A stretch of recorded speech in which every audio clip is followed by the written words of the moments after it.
Are we live? I will believe we are. So yeah, welcome everybody. Welcome to the life of a board gamer. Welcome to the 8-year celebration. First of all, it's not still 8 years of this channel. It is in about 2 or 3 even weeks. But the Essen was really early this year, and I'm kind of used to when I do these celebration live streams to unpack everything I brought from the Essen, or most of it, however much I manage. But waiting for 3 weeks for all these goodies, to keep them wrapped in a plastic, that is just not happening here. So yeah, today we are celebrating early 8 years of me doing this, whatever this is, a review channel or whatever. Something that started as a pure experiment, sort of to battle my fear of the camera for reasons I think I already told that story many times. So yeah, for 8 years I've been doing this, and we already have somebody in here. Bob Rock, as always, at 3 p.m. he says. Yeah, at 3 p.m. So right after you had some great meal, probably, and now you are just going to use me as the background noise when you fall asleep, because the formula is not yet on. So yeah, what am I getting? What's my award? I'm working. You're working. Ah, man. Okay, your reward is... Do I have anything to give you? I can probably send you some smaller game that I don't play that much often. So yeah, hit me in a PMs, hit me on an email. We'll figure something out. We'll figure something out. So yeah, before we start unboxing the Essen stuff, and that's a lot. If you watch the previous video, that's like he says I'm joking. No, I mean, it's fine. So yeah, I'm in a mood, I'm in a spirit of giving. After all, it's my birthday. I'm like, no, that would be wrong to say. So yeah, okay, what I was saying. So yeah, before we start unpacking all of these things, you already saw the new logo. So this one, the playmat, is going to be retired because this is the old logo now. And I guess I'm going to go without logo on my next playmat, just because, if I put a logo on it, and I know myself, if I decide to, for some strange reason, to change it again, then I would have to change another playmat, and the stuff behind me is going to change considerably in the next I'm hoping 6 to 8 months, because I will be moving. Where am I filming right now? So our apartment is really small and tiny, and as the kid is growing, he needs more and more space. So we decided to move in above my parents, where I'm actually filming this. And actually my studio is going to be a living room. This wall behind me is going to be completely gone.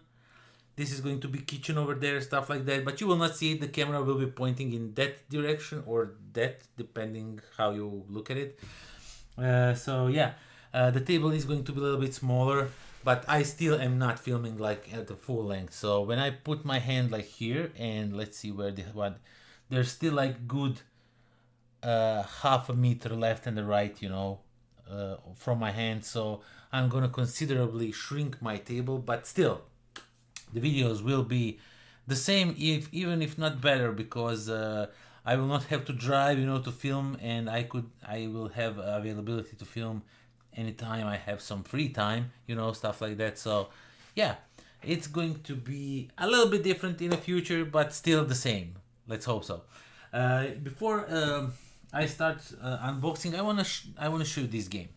I played it yesterday, 1.5 times. We didn't manage to finish the second game, and boy is this game good. So expect review of it pretty soon. So I just wanted to give it an honorable mention, because this arrived like 2 or 3 days before the Essen, and I just couldn't wait. I had to dig through it and check it out a little bit, read the rules and all that. So yeah, Ironwood, a new game from Mindclash Games. I'm their glazer. That's the new term that's used online recently. So yeah, I really like their games. They make such a great games, and this one is a 2-player game, really thematic, with the components also. So really cool game. I just wanted to give it an honorable mention. Okay, so since Bob Rock is the only one writing here, if you are still here, tell me which game. There's a list of the games in a description, and just tell me what game do you want me to unbox, and I will unbox it. I'll wait a little bit to give you some time, and please don't be something that's way down there on the bottom. Like, don't say, I don't know, Galileo Galilei, because it's way down. I'll have to remove lots of games to come to it. Like, for example, you probably want to see ROBOTQUEST Arena, right? Because it's the first one, it's on top. So, yeah. While we are waiting for him to reply, or anybody else who's here in the chat right now, you can freely ask me what game do you want to see unboxed, and I will do it. Okay, no, wait, listen, I have many hours to wait. So yeah, last year I did, like, it was 7 years of the channel, so I streamed for 7 hours. I'm not planning to stream for 8 hours today. I mean, maybe in the future if we make some board game marathon or something. But is RESAFA new sushi? Yes, yes it is. RESAFA is the new sushi, and you would not believe me if I told you that that game is way down there. I think it's at the very bottom of the pile of the games. But since you said, I will unbox that one first. I just have to remove like a lot of games. ROBOTQUEST, just so you don't see I'm lying. ROBOTQUEST Arena. And then there's Legion that we need to move. And then Foundation Metropolis, the normal version, not the cool one with the miniatures. GARDLINGS, YOKOHAMA, the new one, that's kind of bigger box than the old one. Then we have GALILEO GALILEI, I just have to move them around. Sparks, you know. Then it's Resurgence. My god, you really had to go for the lowest one. It's like you knew, it's like you were in my office and you didn't. So we have THORGAL, however you want to say it. HEDGE Maze, currently on a Kickstarter, you really want to check it out. And CHOCONNECT, CHOCONNECT is, Sarah is saying CHOCONNECT. Sarah is actually my niece. And the last one, RESAFA. Let's unbox that one first. Okay, so CHOCONNECT will be unboxed after we unboxed RESAFA, and we're going to continue because I have few games from Croatia, actually. From Croatian publishers, different Croatian publishers. So I'm gonna unbox, we're gonna have like little Croatian unboxing here on the channel. And yeah, RESAFA, let's unbox it. Let's see how it looks. Oh my god, I don't know where to, you know, sit from all these things. Okay, I also got some promos, and this is the stuff I learned. When you pick up the game at the fair, you just tear a little bit like on a cellophane and just stick it underneath, and it will safely arrive, you know, home with you. You will not lose it, because it happened to me that I lost a few of those promos. I mean, I cured myself at way back. I wanted to have every promo for every game that I own, but as the time goes by, you kind of learn to live with it. And we have a business card. We're gonna save it. Not sure how that ended up there, but yeah, we got some cool promos, few cards, you know, for the RESAFA. Okay, let's see how the RESAFA looks. I don't know, I mean, I saw it a little bit. Okay, so we have a rulebook, of course, and looks like a hefty rulebook. Yeah, very small letters, 19 pages. This is going to be okay. So this is like a solo mode, okay, but end game scoring. Oh, okay, it doesn't look that complicated. I thought it would be like way more text, so looks kind of interesting. And yeah, let's unbox all of these cute little cards, and let's find out where these promo cards go with. So we have this set of cards. Oh, and this is actually peeling off, which is really weird. Usually these don't work, you know, when they make them you just have to have scalpel, you know, to get rid of it. And yeah, okay, some really nice cards here.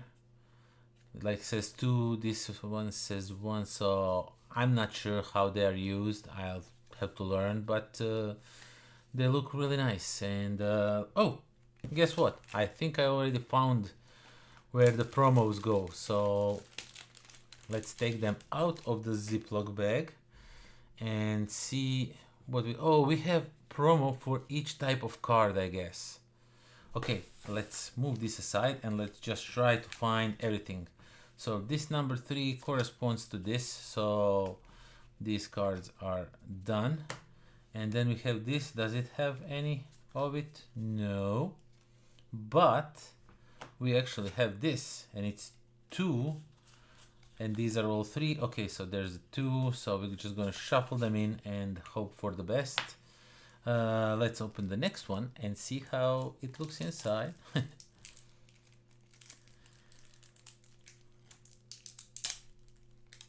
Bob Rock says, I don't care. You don't care that is at the bottom? Was that the comment? Like, I don't care, go through them, go through the end at the bottom and show me the game. Okay, so we have some white ones, I'm not sure, and the purple ones. We're looking for the blue and yellowish, these types of cards. Okay, so we found the yellow one. Let's see. So they're all 2, and then we have few of the ones. Okay, like that. And I believe, since this is the blue and this is... No, it's not. Okay, I thought I cracked the code, but I guess I didn't. So now this one doesn't want to budge. What I'm looking forward to unbox from this one, and eventually if there's no order, you know, if you don't want to see something else, I will eventually unbox a only game that I actually bid and bought secondhand, even though it's new. The Zombicide one, the Marvel Zombicide. You know, I really like Marvel, I really like zombies, so that was like no-brainer for me to bid on it, and I actually won. I was not sure because I was bidding against a person from Slovenia, I think. I'm not really sure. And they were really adamant to get it. We raised the price. I got it for 55 euros, which I think is a fair price. So I was happy. But still, if they didn't latch on it like I did, and I was like adamant to get it, you know, I was like, I want that game. I want it since I first saw it, but you know, it was just too darn expensive. And when I saw it, okay, so we have a 3 and we have a 2 and we have a 1, so this goes with these cards, and then these cards go with these cards, and okay, and we found everything. Nice. So everything is kind of sorted right now. Now we just need to put them in all these baggies. Oh my god, did they throw in these baggies like they throw that paper napkins in McDonald's? When you get them, they just give you like the bunch of napkins in a bag. So there's like a gazillion baggies, and I actually like that. I think that's cool, but still there's like a lot of them. So I'm going to start slow, so I'm going to like bag all of these cards, and my god, they look really pretty. I like the artwork.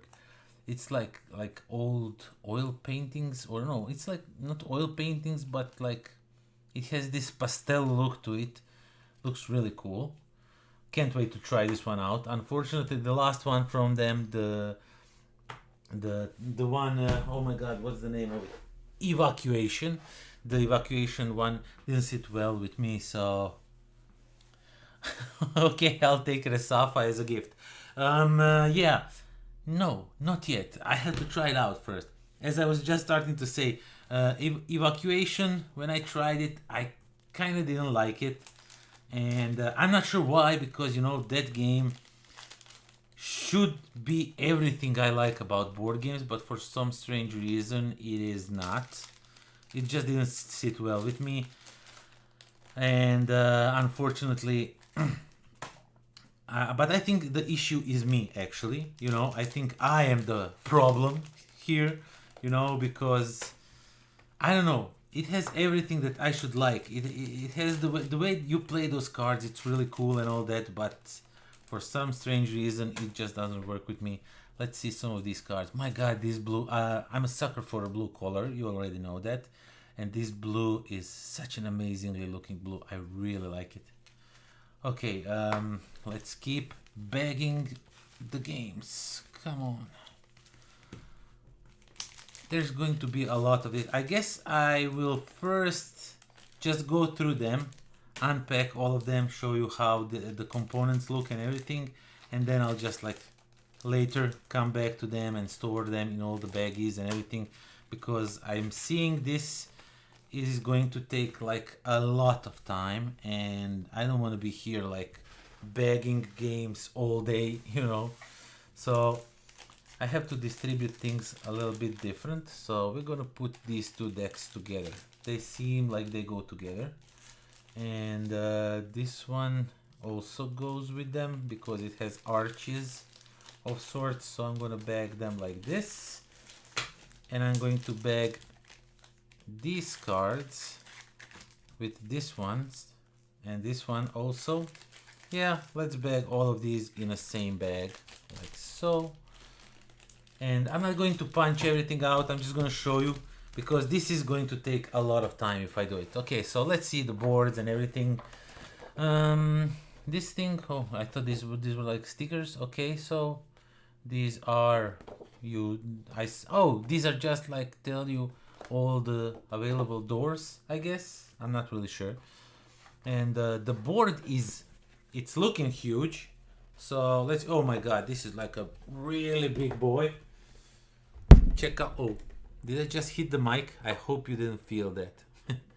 Okay, you'll take evacuation if I don't want it. We'll talk about it. And yeah, this is the board. It's pretty big, takes up a lot of table. So yeah, this is going to be big game.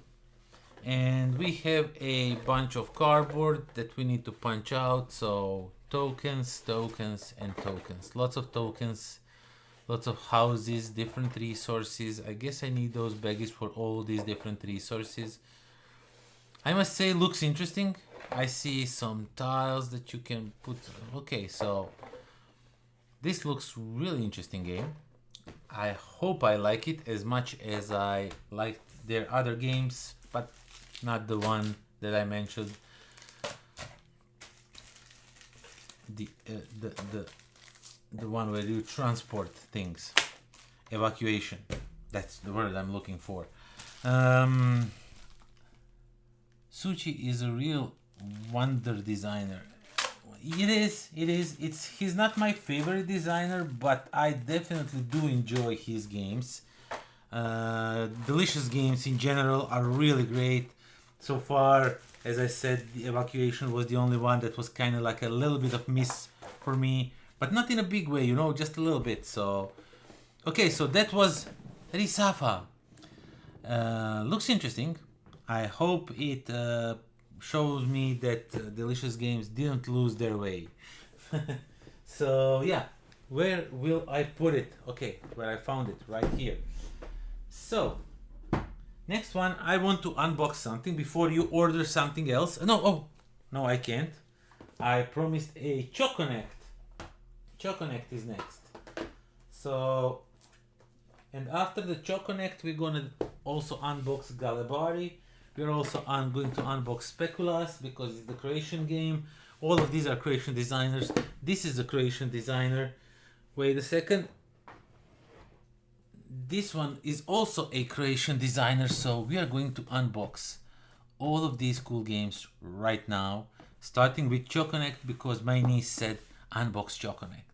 So that's how the stuff works around this channel. You order something, and did I get a new failed? The Civolution, I think you are probably asking. Slaven got that one, and we usually don't double on the board games. At least we try not to double, you know, because we play a lot together, so there's no really need to, you know, have all of the games that we like that are the same, you know. Like, if you like the same game, one of us will have it, otherwise other one will just sell their game if they have it or something like that. So, okay, so CHOCONNECT comes with a bag and it's an okay bag. The hands fit really nicely in there, and I have kind of big hands, so. And we get a playmat. Ooh, I thought that playmat was their thing that they kind of did at the fair only, but the game actually comes with a nice, cool playmat. Well, this is some nice production level.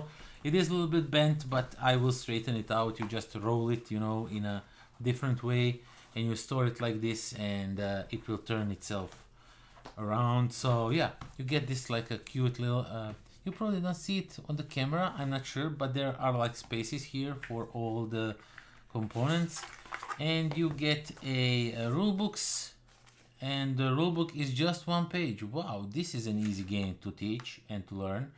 So one is in Croatian, of course, the second one is in English, if I'm not mistaken. Yeah, of course it is. And then you get a bunch of these cute little delicious chocolates, and I guess you punch them all out, put them in a bag, and start playing the game. So yeah, this doesn't look like much work, so I'm gonna punch everything out right now.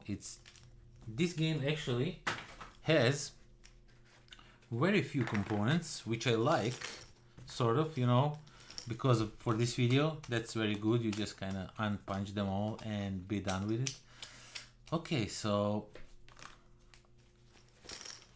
can't wait to play it, to see how it works. I remember when Sandro was talking to me about it. I actually know the designers. I know all the designers of these games, especially except for this one. I kind of just met him this year at the fair. A friend of mine told me, oh, he's also from Croatia, go say hi to him, introduce yourself. And as we were chatting, I told him, like, you know, I have a YouTube channel and stuff like that, and he kind of just gave me the game and said, hey, listen, here it is, you know, here's the game, do a review for me. And I actually got a payment. Oh my god, Mirko from Sirac, you know, and we will be going there. At least I hope I will be going there at the end of the month. And thank you for this. It is actually let's celebrate their third super on a live stream. Wait, is this like my third super on a live stream? I'm not really sure. I think this was the first one. Either way, thank you very much for this €5. Very, very much appreciated. I think you are the first one that ever, you know, put anything like this super chat. So I'm a little bit flattered and surprised. So thank you very much. Okay, so that was CHOCONNECT, and I should probably have put the rulebooks first, and then this thing, and then this thing, and that was CHOCONNECT. And the box looks like a box of chocolate. Looks really, really cool. Okay, let's put this somewhere. I am swarmed with boxes. I don't know where to put this one, and I don't want to throw it away, but I can't reach the space over there. Okay, I kind of threw it just a little bit. Okay, so be fun. Just popped in to say hi. We'll need to watch later though. Don't dead, no problem. Thank you for popping by, as you said. And yeah, let's open the Galibari, or the English version for this would be, I don't know, the Sigma males. I'm not really sure. This is a game about the Adriatic Sea. You know, in Croatia we have like sea, and the coast is known for the residents over there to be like very charming toward the tourist ladies. I think that's the best explanation I could tell you. This has like a little bit older theme. The game is about you trying to, you know, bring the ladies home, so to say.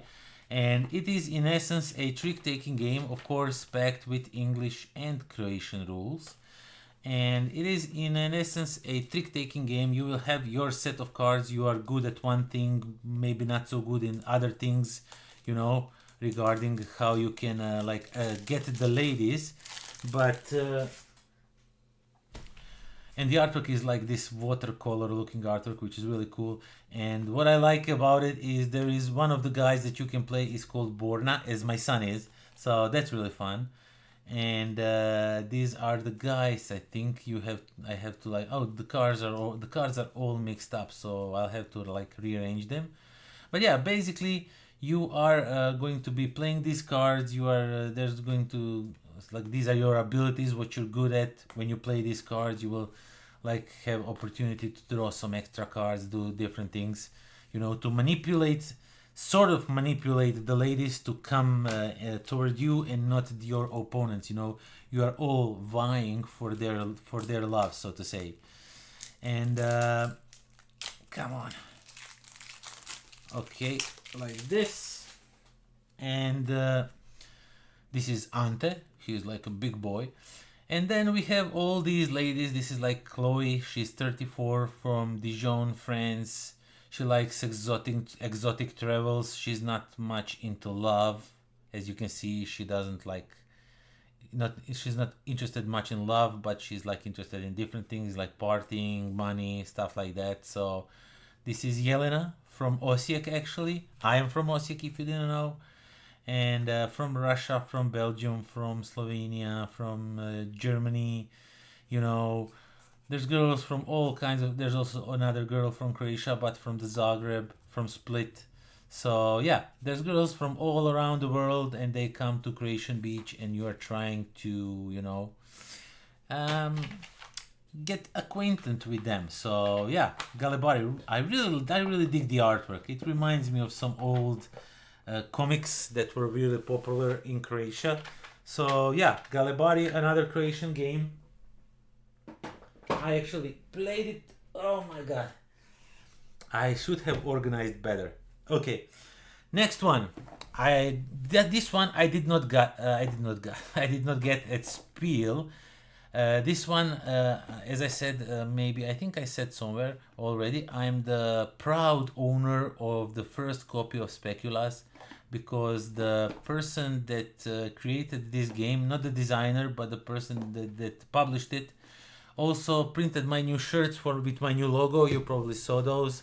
I made a video about it, and with the shirts he also sent me a SPECULAAS, and he wrote me, listen, you are the first one in Croatia that owns it, like, be proud of it. And I am like, yeah, I am proud of it. So yeah, for you it's better that you come. Oh, to the Sirac meeting. I think the chances are great that I will come, you know, but you always have to like leave some little wiggle room.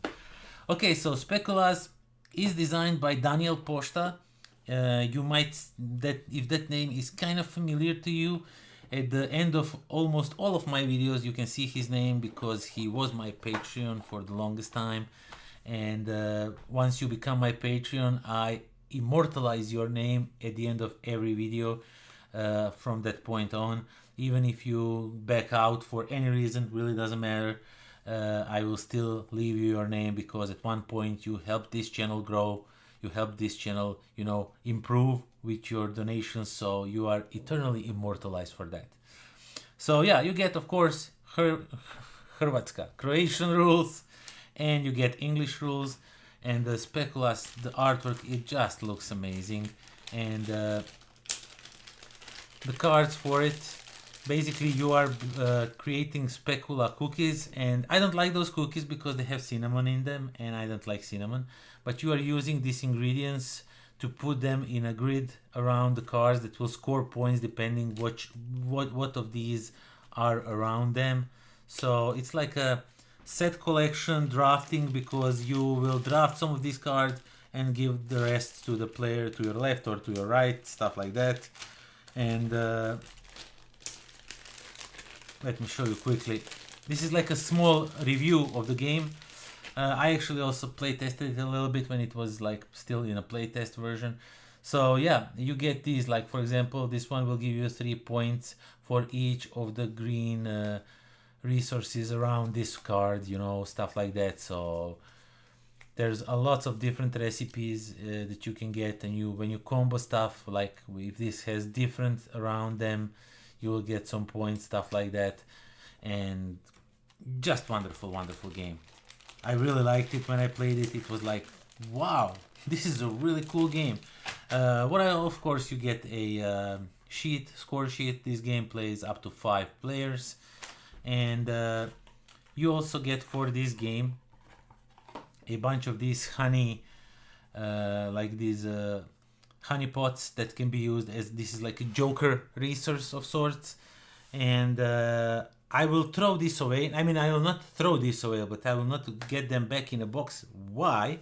Because there's also a cool version that's actually like tokens, and they are like wooden tokens with a screen print, and they look way better than the cardboard ones, and they feel way better than the cardboard ones, of course. So I'll be keeping these in my game, and the rest will just be, I don't know, I will maybe use them for something else, who knows. So, oh my god, I didn't realize this is actually a Ziploc bag, so I could have just, you know, like removed this thing, and I just tore through the Ziploc bag like an idiot. I mean, I have like a ton of Ziploc bags, so it doesn't matter, but if you are watching these videos, if you have SPECULAAS and you get these promo cool tokens, be aware you already have a Ziploc bag for them. Now, I don't, because I tear mine apart, but I do have this Ziploc bag that was left from something, so I'm just gonna throw these guys in here like this. Oh my god. But wait, there's more. So there is also a SPECULAAS Cafe, a small expansion for the SPECULAAS that I haven't been able to test, so I don't know what it does. And I believe this is, yeah, this is a Ziploc bag, so I learned my lesson on the tokens. So I'm just gonna do it like this, and now I have them in my Ziploc bag. And the good thing is, this one I will not need. Maybe I'll use it for something else later in the stream.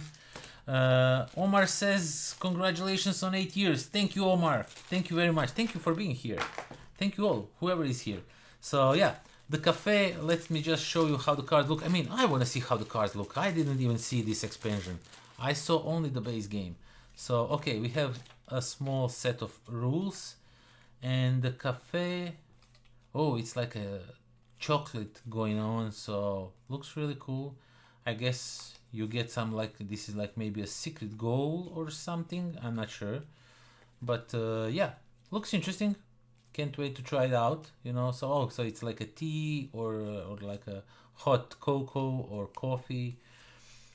Okay, we'll see how it works. We'll see what it does. Like it, really like it. Okay, let's continue with unboxings of the games. Do we have any orders after the machines to the sky? Tell me, what do you want, and everything fits in a box. That's really cool. So tell me, after the machines in the sky, what should I unbox next? There is a list of all the games in a description down below. SPECULAAS, really cool game. And I'm really not saying that just because I'm really great friends with the designer. I actually think it's a great game. I played it, I said it to him like that. So, Ivan, hello, my friend. Ivan R is actually the craziest person I know, because back then, I think I already told this story, but it's worth retelling. Back then, when I had like few subscribers, YouTube would usually notify me, so this and this person just subscribe to your channel. They don't send me those emails, they automatically stopped after 1,000 subscribers, I think. And I kind of used to like make a video where I read who is the new subscriber, you know, stuff like that.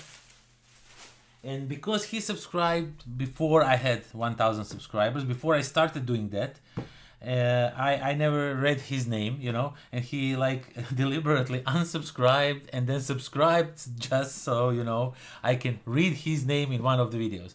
And he is also the guy who created the lamp that you actually can't see because it's right over here, somewhere around here, and you can see it. But I have a new lamp with the new logo immediately, almost immediately after after I presented the new logo to the world. You are in porridge right now. That's really awesome. Okay, so machines to the sky. Also a work of Croatian designer by the name, does it even say anywhere on the box or somewhere? Either way, we're going to just check out the game right now, and I'm going to try and find the name of the designer. The Moon Grail Design and Direction. The Moon Grail, that's the name of the company. And yeah, awesome looking game. To be honest, it looks really cool. Oh, check this out. Oh my god. This is like a really heavy metal token. I presume this is like a first player token. Listen to this. You know, it's like a really heavy one. Wow, that's a really nice touch. Like it? Okay, let's see. This thing we can throw away. And just so you know, I am recycling. There is different bags for paper and for plastic. So I am keeping the pollution down as much as I can. Okay, so we have score sheets, and they feel like paper, but they're sort of plastic, you know, and they have this like a plasticky feel. They're really thin, but still feel really durable. Interesting.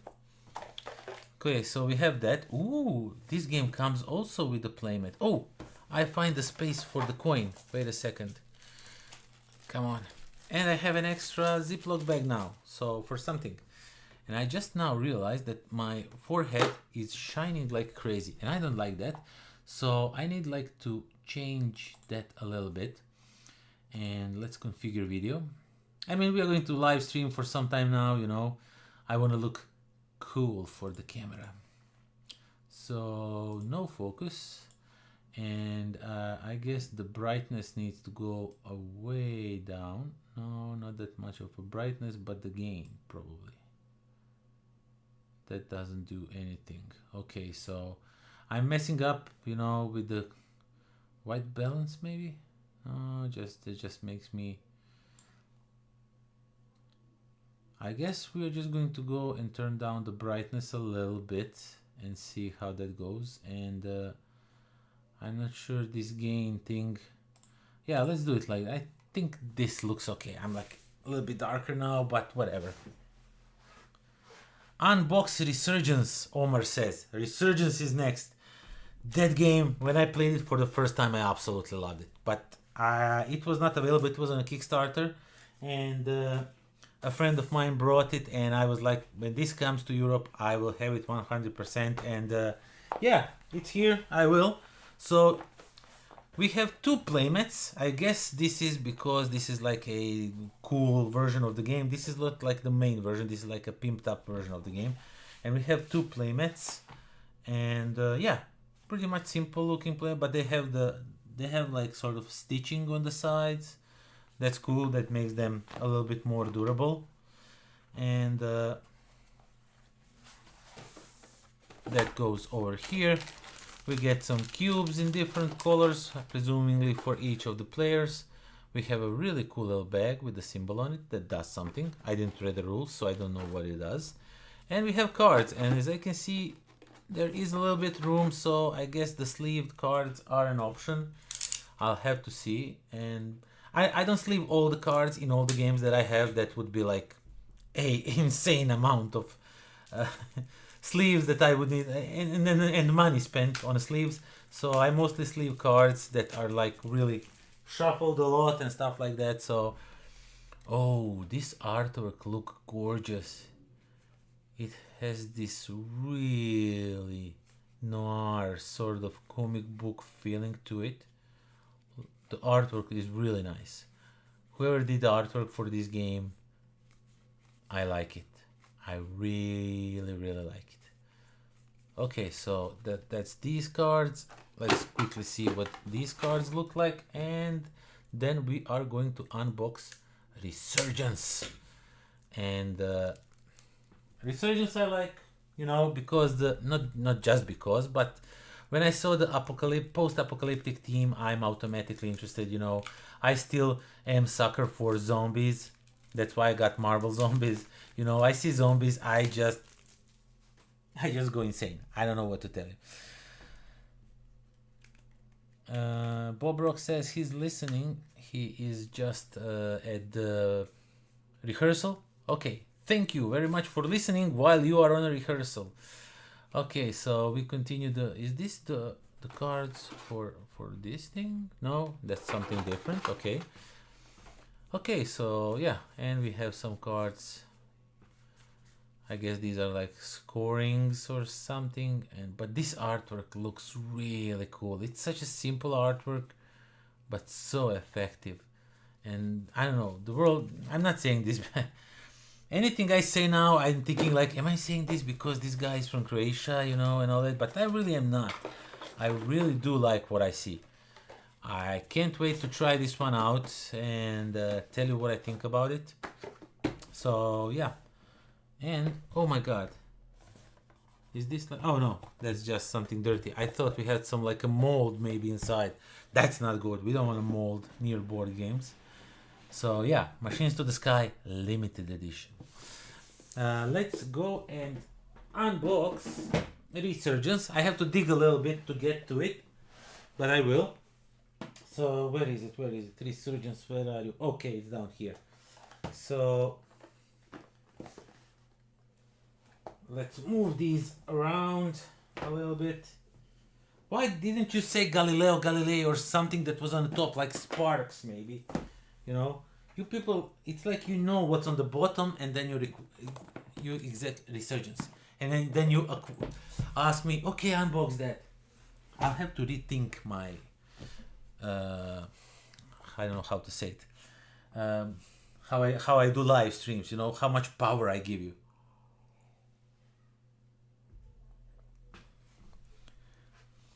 Zombies are the biggest turn off in the gaming for me. So boring. I get it. I understand. I completely understand all the people who dislike zombies. I don't know why I still love them. I have played so many games with zombie team. I own way too many games with zombie team, I think. And I still see something new with the zombies and I'm like, I need that one. Okay, Resurgence.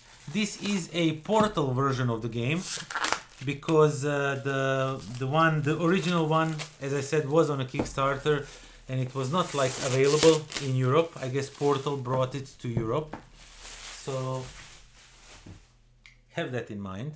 Why the box looks different. And Galileo next. Okay, we will unbox Galileo next. Playing Gunshot Clever on a beach. Gotta go. Oh my god, oh, you are suffering, you know. Oh, you have to go. You are playing Gunshot Clever on the beach. Oh my god, you know. So, I'm just messing up with him, he knows. So yeah, Resurgence. As I said, is a game set in alternative history, 20th century. Humanity's worst fears came to pass. Collapse, nuclear weapons, stuff like that, you know. Everything is in ruins, and you recruit people, you go on missions, you do different things. There's some like a bag building aspect to it, and yeah, it was automatically sale for me. So you get a screen for yourself, and behind here it explains you what all of the characters do, what all of the actions are. This is actually a pretty good screen. It really does a great job. So I like that they transfer this to their version of the game. And these are encounter stable. Okay, so these are used probably for something. I mean, they are obviously useful. So each player will get one of these in front of themselves, because when you are putting persons, you know where everybody is going, you do that in secret, so nobody knows where you are going, what you are doing. And this is like your shelter where you are going to build it up and stuff like that. Really awesome.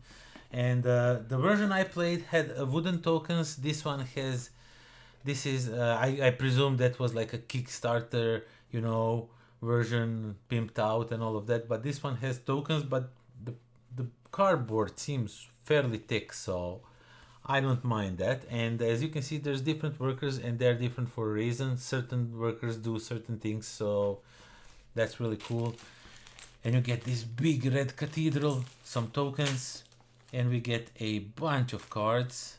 Let's just put them, and baggies for all the workers and everything, I presume, and all the bags for players. Does this game goes up to 5 players, or this black bag is for something else? Because I was sure this is a 4-player game. Yeah, it's 1 to 4 players, so the black bag is probably for some other tokens. I completely forgot. I played it once and I knew automatically that I want it. So yeah, this is the map. And I know a little bit, as I said, about the game. Played it a long time ago, so... But basically, you are going to be sending... Behind the screen, you will decide where your people go, and then you will be sending them to these locations, you know, to collect resources, recruit new people, stuff like that. And over here, you'll have some cards that you also interact with. And here you will hire some people. There's also tracks up there to score you some points, stuff like that. But yeah, overall, really cool game. And let's just remove shrink wrap from the cards and just put them in a baggies, and I sort them out later. I just want to show you a little bit of the cards just so you can see. If I'm not mistaken, these are the missions that you need to go to. You like pick certain missions and then you need to fulfill them to score some points, to get some, you know, rewards, of course. And as you can see, there's plethora of them. There's like a lot of different missions. I think they go by the how heavy they are, you know. Do you want to go on a green mission or the yellow mission or the gray mission? Depends, you know, how heavy or not they are when you go on them. So yeah, I am happy they made a new printing. I'm just a bit worried that the content of promos won't be compatible with the original version because of the art and card cuts. Oh, you mean about Resurgence? I'm not really sure. I just picked up the game. I didn't got oh, wait a second. Thank you for reminding me. I actually did get some promos. I think these are the promos for this game. But yeah, let's unbox everything. So yeah, the portal really did hand out a lots of promos when you bought games on their booth. I bought THORGAL also on their booth. I got some promos. I bought Imperial Miners. I got some promos for them. So my god, how is this bag opening? So they handed out a lot of promo cards. They definitely did. Okay, so these are I don't know what these are. Oh, I think these are, you are drafting your workers and your resources at the beginning of a game, and these are used to do that. And these things are for something, maybe solo play, not really sure. So let's put that in another bag, and I'm going to unbox. I'm going to open also these promos just to see what they gave us, but right now I'm not going to sort them out. So yeah, oh, you got some extra workers like handyman, welder. So these are the guys that can work for you, you know, they can do different things. If they encounter this guy, they will get these resources, or if they do this, they will get this, you know, stuff like that. That's what they do. So that's really cool. Looks mostly the same at least. It actually doesn't look very much different from the game that I played. I don't see any differences at all. So I will just keep my fingers crossed that everything looks the same. I mean, because I like that version of the game that I played, the first one looked really good, so there was really no need for change. Ahoy! Please unbox Dungeon Exit for Anna. Okay. Right after Galileo Galilei, that was ordered next. So yeah, Polar Vortex. Okay, so these are also like the missions or something that you need to do, and these are the worker guys. And as you can see, there's a lot of them. Even though the artwork is the same on some of them, the abilities are a little bit different. They are called different. So yeah, I really like this game. I really like the artwork. The theme in this game looks really cool. I just love it. And I played it with Slaven, even though I didn't. He's here right now. But so I was sure I played this game with him, and he was like, nope, I didn't play this game. So I'll guess he'll have to play it because I think he would like it. And yeah, that's pretty much that. I will not punch all the tokens. This will take me forever. And GALILEI is next. And then we are doing the dungeon exit. Even though the dungeon exit really small game.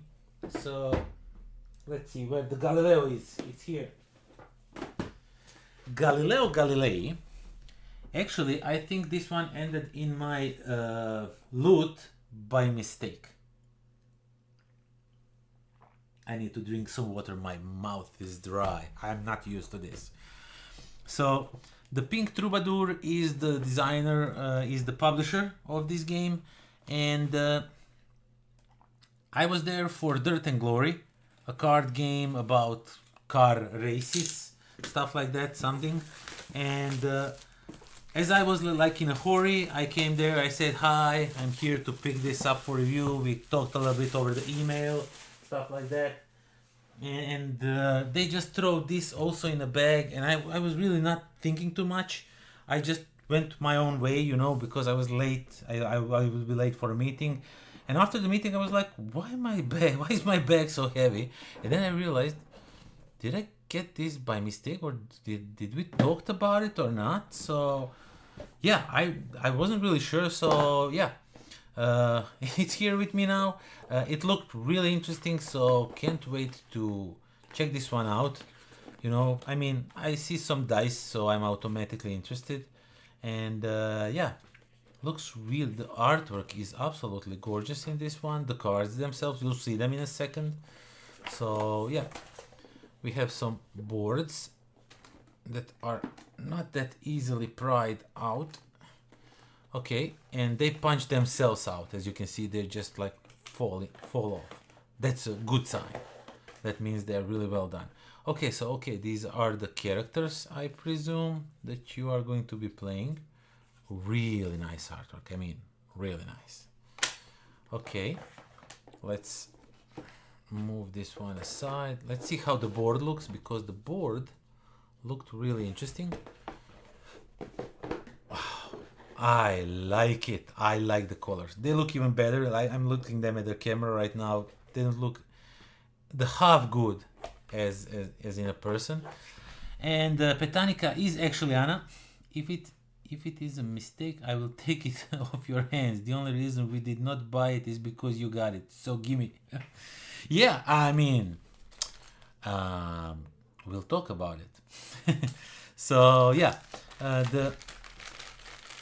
I actually explained that like half an hour ago that we don't double up on games, like, because we also play so many games together. And yeah, so you didn't get it because I got it, so I guess that's the same thing. So yeah, lots of cool looking tokens, really nice colors, love them. A bunch of dice. So now I am actually thinking that I might have been talking with them about this game, but kind of slipped my mind, you know, because before the Essen I talked with lots of publishers. Because when I see lots of dice like this, when I see lots and lots of dice, I automatically want to like have all of them, you know. So these are like the stickers. Oh, so these are the boards. Okay, I want to show you the cards. The cards are absolutely gorgeous. This artwork, the colors for the artwork is just wonderful. Just wonderful. I don't know. You have to see them in person. The camera doesn't do the justice to the colors themselves. The pastel nature of the colors, or however they look like they're pastel colors, but they still like have this shiny bright thing to them. Really nice looking cards, love it. And they have a really nice feel. Material is really cool. Comet placement oh, this is an expansion. Comet placement explanation. Oh no, this okay. Nice, nice art. And I guess we are need to so yeah, these are like stickers of sorts for something. I guess we need to pre-assemble the boards somehow. So these are, oh no, these are not glued. So I guess we have to like glue these things over here like so.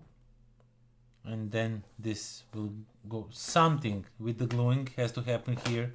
I'm not really sure, I'll have to go to the rulebook. And of course we got some silica gel and a bunch of the baggies. Okay, let's continue unboxing. Dungeon exit was next, right? Anna ordered dungeon exit, so let's see how the dungeon exit looks. And let's try not to punch out these ahead of time. So yeah, I'm really excited actually about this game. It looks really cool, and can't wait to explore it a little bit more and see how it plays. And I returned everything. Okay, really nicely looking game. So far I think this will be like a surprise hit for me probably. Slaven, how does new Feld looks? Haven't played Evolution yet, looks good. Yeah, that was the what we were talking about. I said that we don't double up on a games, and that you did get the game, so I don't have to. Okay. Dungeon exit. Dungeon exit is the next one. Nothing much to see here in my opinion. Just tiles and 2 boards, because this game is mostly like solo play. It can be played with 2 players, where you are competing one against another, who will be the fastest one to, you know, find the exit. I don't know, something I saw polyominoes and I was automatically, you know, like interested in it. So yeah. The rulebook, as you can see, really small rulebook, and I think, yeah, I don't know what to think. Okay, so yeah, I think that's that. Dungeon exit adventure mode. So there is like a certain path that you can play by. I'm still not sure how it works. I'll have to check it out, but sure does look interesting. So these are like intermediate difficulty, upper floor, like super hard modes. Basically this game, oh, you know what this is? This is actually magnetic boards. I'm not sure, you probably can't see it on the camera, even if I kind of bring it a little bit closer, but these actually kind of stick one to another a little bit. And that's actually all you get in this game, like 2 boards. And you get a bunch of these tiles. One of them are yours, one of them are the opponent's, and you kind of have to like start with the area you know. It will, I don't know if this uses the app, or I'm not sure if it. How do you know how to set up the game? Setup, main setup. So each player does according levels. Make sure each player has a complete game set with the required. Oh, so yeah. Oh, okay, I get it now. So basically, these are the levels. So for example, this one says in room 1, the doors are on a B2. So you find a B2. This is like a playing like the battleships, and the D5 is like the key. No, I take the blue one. I have to find the green one actually, but really doesn't matter right now. Basically you will just put them around on a board as this says, and then you have to like find, using these polyominoes, you have to like build and try and figure out how to collect all of them. I guess there's some rules how you can collect them or something. You like need to collect them from one door to another to exit, something like that. I saw polyominoes. This is like a quick overview. But yeah, what I was saying, these are all magnetic, so you can see if you do this, they will not fall. They will stay here. So that's really cool. I first saw that in one other game that I brought last year from the Essen, the Woolly with the sheeps and stuff. So yeah, I guess I'll need to have 2 baggies for this, so I just can keep the components separated. It would be much easier to set up the game. But I'm thinking about maybe doing few gameplay videos for this one. Not all the story, you know, campaign. That would be too many videos and I would be late on everything else. So, but yeah, few gameplays might go for this one.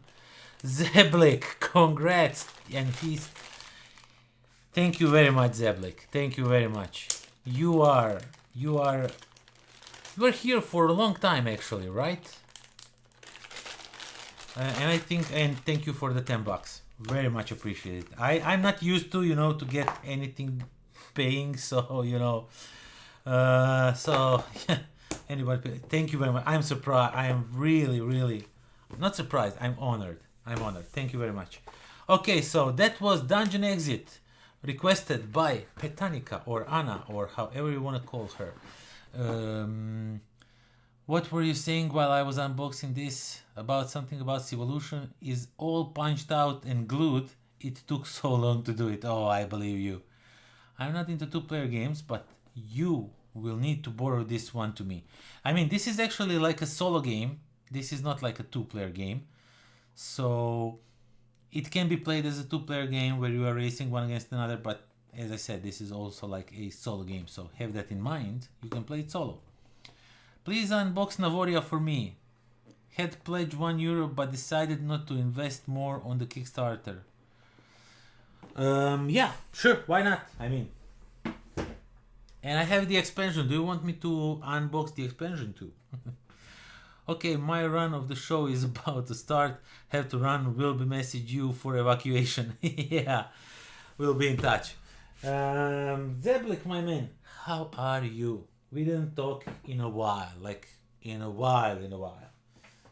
Okay, next one by order of Slaven is NAVORIA the expansion. I decided I will unbox the expansion too. There's really, like, it would be stupid to unbox just NAVORIA, right? Okay, NAVORIA. Let's check it out. I got the base game. I got the expansion. I did not decide to get the really... They had really cool tokens, like upgraded tokens that are really like big, chunky wooden components. But I was like... it was Sunday, you know, at the Spiel, and I already spent enough money, so I kind of backed out at the last minute of those tokens, but I really wanted the expansion and the base game itself. Okay, NAVORIA. Oh my god, but these tokens are really chunky. By the... what was then the upgrade pack for? Because I understood the media guy that I talked to on the Dranda Games booth that these tokens are upgraded, so that these are not like these chunky tokens, but they are actually big chunky tokens. Did I got a Kickstarter version of maybe something? I don't know. I'm not really sure what's going on, but yeah, as you can see, these tokens really big chunky tokens. Oh my god, Slaven, you will love this one. We also get a bunch of tokens, some silica gel, of course. A friend bought SPECULAAS and cards in Croatian had an error on them. Can you unbox your game to check if it's okay? I already did unbox the SPECULAAS. It's back there, but I was not looking. I mean, the cards don't have any text on them, so I'm not sure. Are we talking about SPECULAAS or something else? Because the SPECULAAS don't have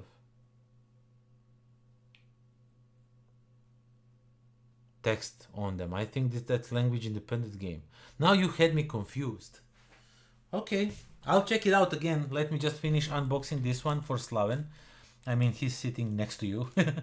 So yeah. Let's see. Where is the one thing that you need to like?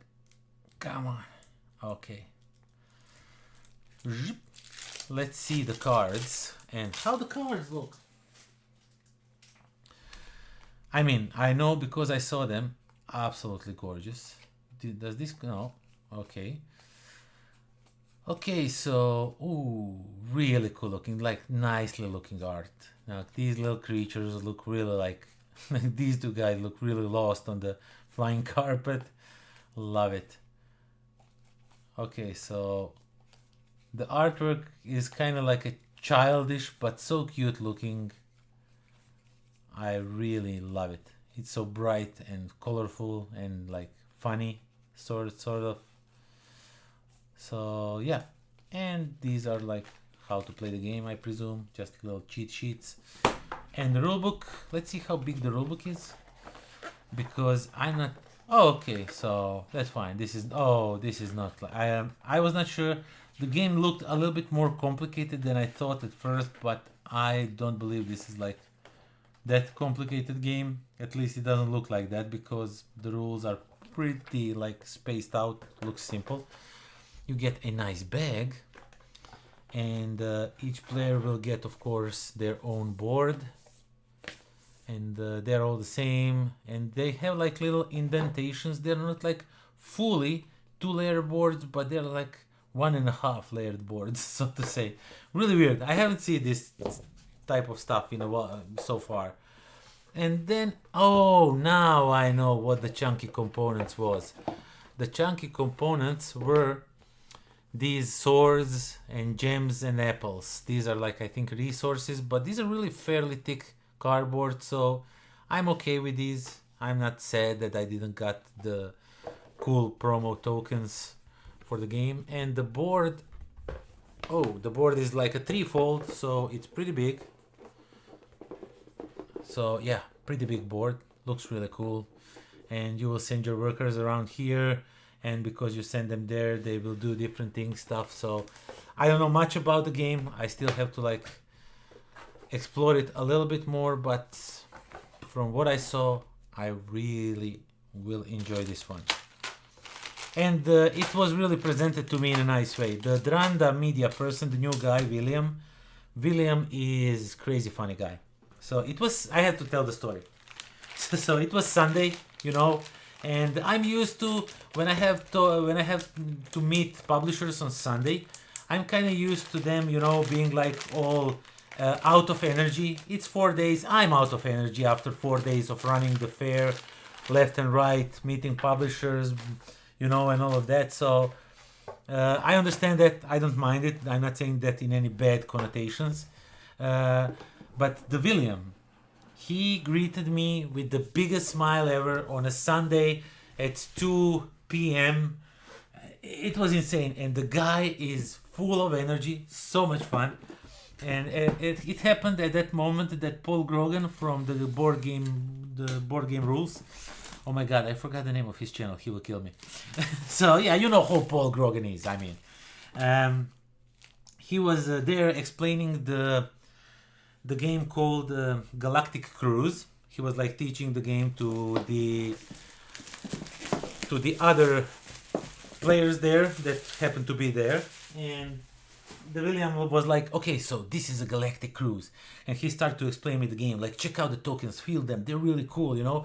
And the game explaining, this is like a Paul Grogan, you probably know him, he's also a YouTuber, he's like my pre-warm-up group, you know. So I let him first explain the game, and then I come in and swoop all the glory. So yeah, he was really funny. I can't say it like when I say it now, when I, you know, retell the story, it doesn't sound like anything special.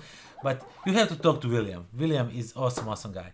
Okay, so the expansion, I think, brings another player, right? And that is that. It just brings another player. And some, of course, Forgotten Land stuff going on. But basically you get one white player, some more chunky tokens, solo components, I guess. But this one says, oh, no, this one actually brings also a component for a solo play. So if you are interested in that type of stuff, so yeah, you get a, oh my god, these components look really cool. And you get, of course, some more cards. Let's just open them up so I don't have to do that later while I'm now doing all the garbage stuff. Ah, come on. Just give up. Come on. I just can't. I cut my nails, so you know I can't like burrow them and just rip it off. Okay, so more cards with these are like the artifacts or something. I mean, this one says Forgotten Lands, so maybe these are like artifacts from Forgotten Lands, and I presume this is like some of these cards are for solo setup. And these, oh, I think this also brings like the different powers for each of the factions. I'm not really sure. I think he told me that, but I can't remember. The rulebook itself explains, I guess, how the new rules. Oh no, these are just exploration tiles. Gold cards, going chapter 1, chapter 2, chapter 3, chapter 4, chapter 5. Okay, we get some Forgotten Island, I guess. And we get another player board, and we get some new components to punch out, you know, some new stuff to check, to play with. Overall, looks really interesting. Can't wait to dive into this game. This was like, I think I even mentioned this one. It will be with me. I will bring it home. And as I said, it was Sunday. I was actually thinking of not buying it. I got it on a discount for a like special reviewer discount, but still. I was thinking like, do I really want it? You know, I mean, I said I want it now. If I don't bring it, and I said in a video I will bring it. So does this make me a hypocrite or liar? You know? So yeah, but when the William explained it, I just had to get it. So, and Bob Rock is back. I saw you were back. I completely forgot to read that one.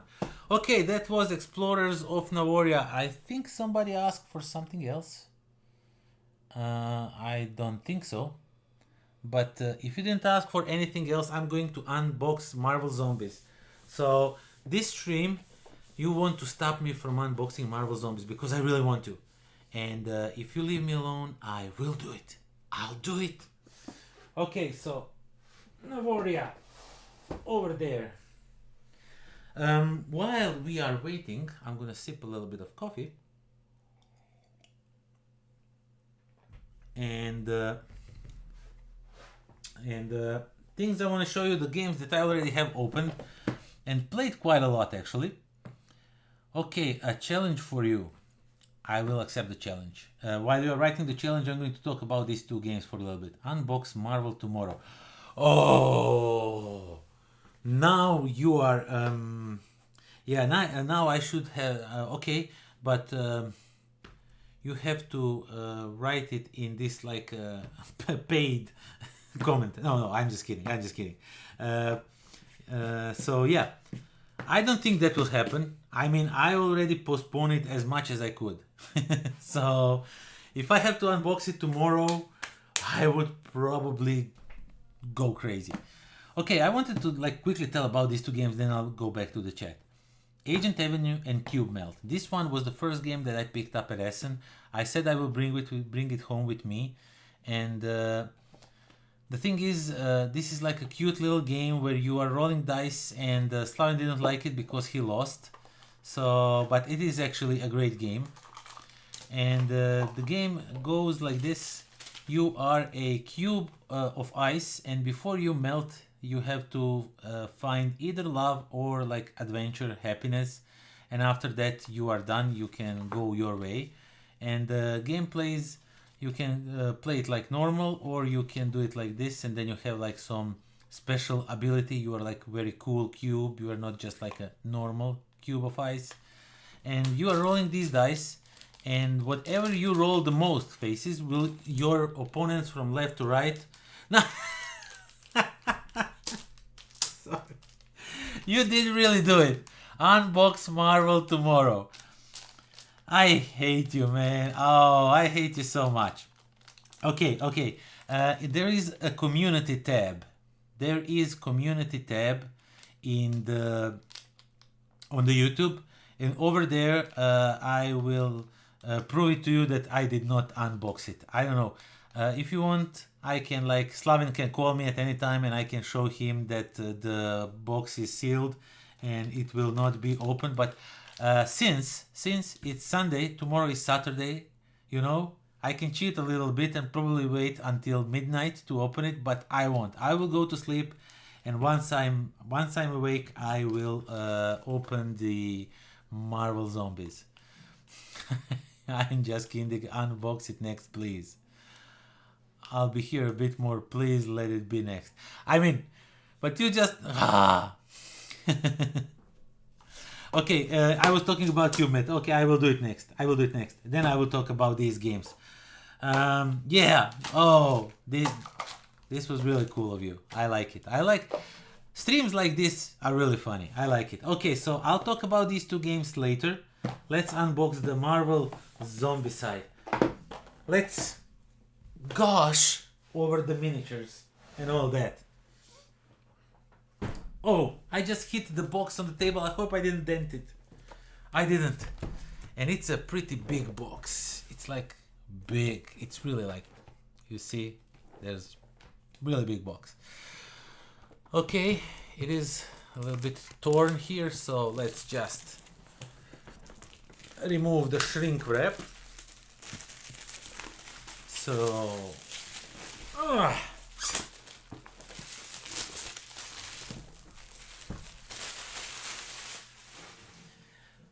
thank you for your super comment.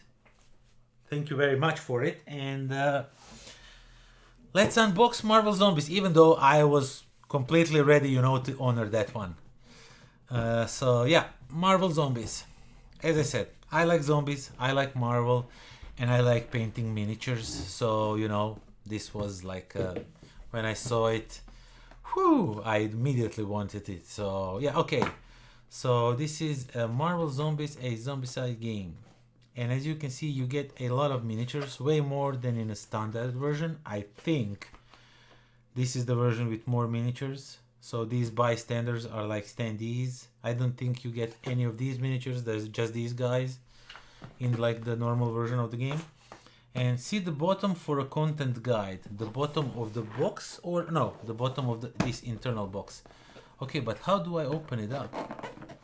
Okay, this, they should have made like indentations or something so you can pick it up. So this is like, you need to like throw it out of the box. Come on. Okay, this is not a good packaging. I don't like this packaging one bit. So this is really hard to get out itself. So yeah, these are probably the miniatures. Let's see the cards, the maps, and then we'll see the miniatures last, you know, because the miniatures. Or do you want me to unbox the miniatures first? That money is first rate for evacuation. Okay. Sure thing. Let's see how the maps look. I mean, it's just the city maps, so I don't expect anything like, you know. The thing I'm more interested in how quality the print of the miniatures is.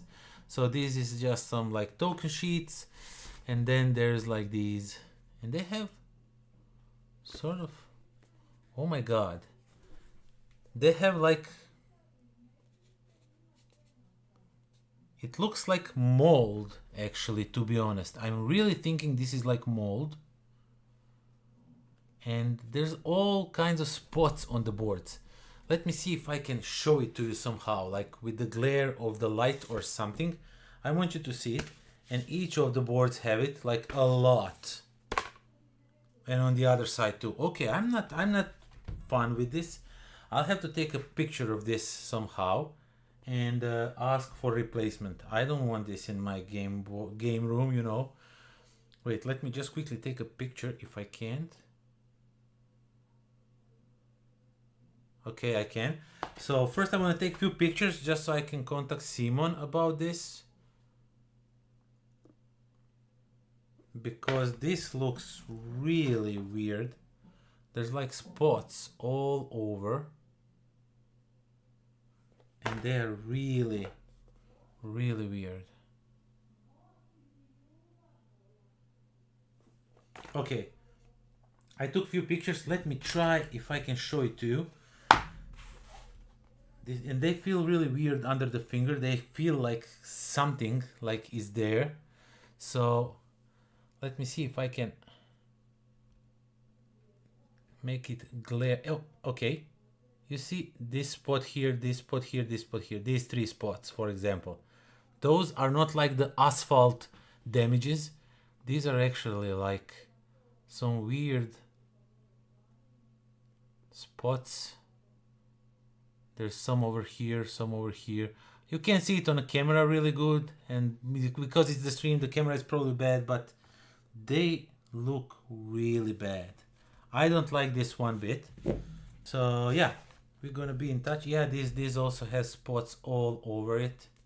Let me just take a picture of this. Oh, I'm so disappointed right now.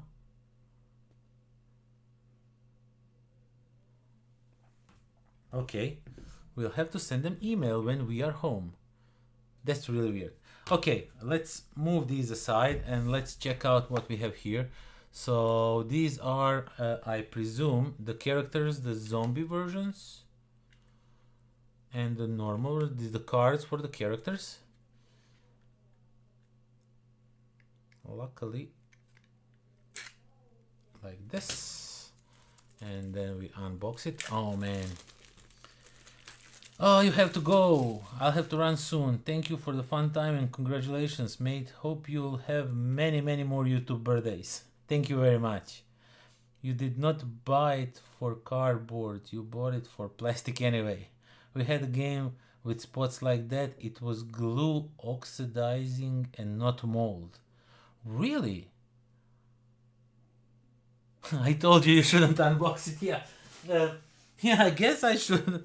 So yeah, might be the glue. I'll have to try. But there's like a lot of spots all over the place, and there should not be glue here, you know, because there is nothing to be glued.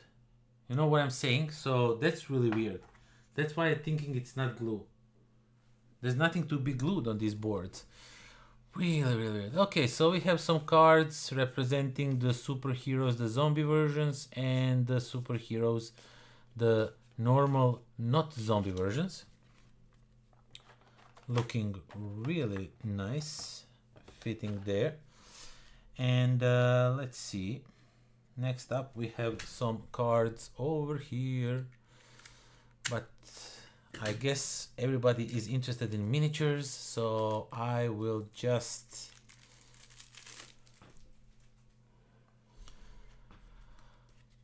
okay, so we have a bunch of cards. These are probably for the bystanders, yeah, and all kinds of things. So a bunch of different cards that do something, I don't know what.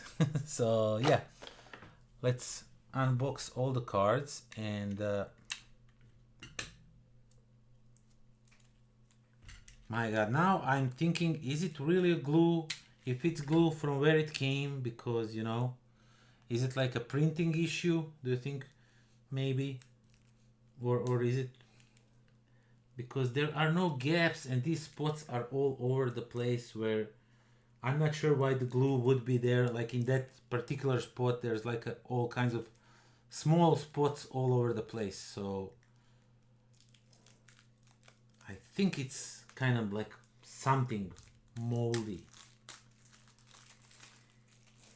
Can I wipe it? No. And it's like it destroyed, like the feeling under the finger is really like a rough. It might be even like a glue or something, but somebody with the glue hands like kind of touched it all over. So that's really weird.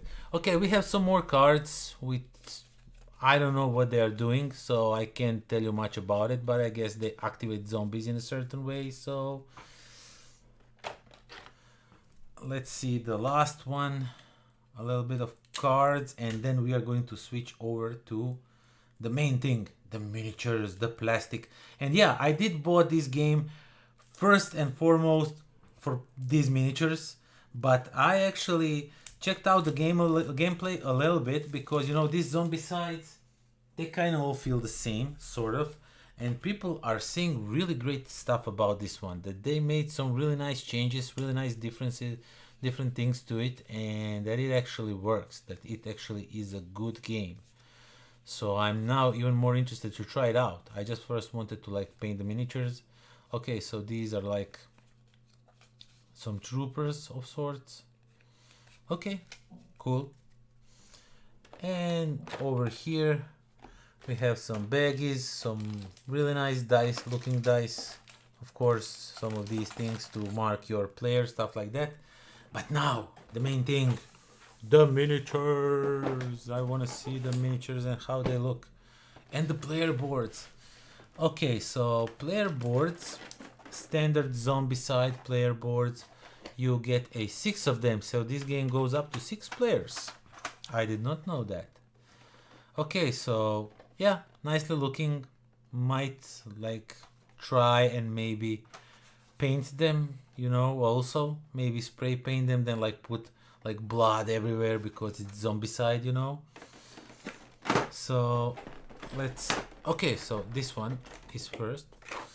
Let's see how they look. Okay, so these are the green ones, are the zombie versions. These are like the normal superheroes, and these are like, I think, agents of shield probably, because you know they have a shield symbol on them.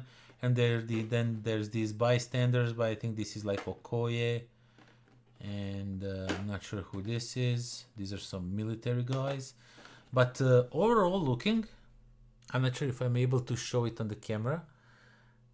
Yeah, the camera won't focus it because I turned off the focus, so it doesn't do that thing. But the miniatures, actually, the plastic and the miniatures look really good. There's like a lot of details on them.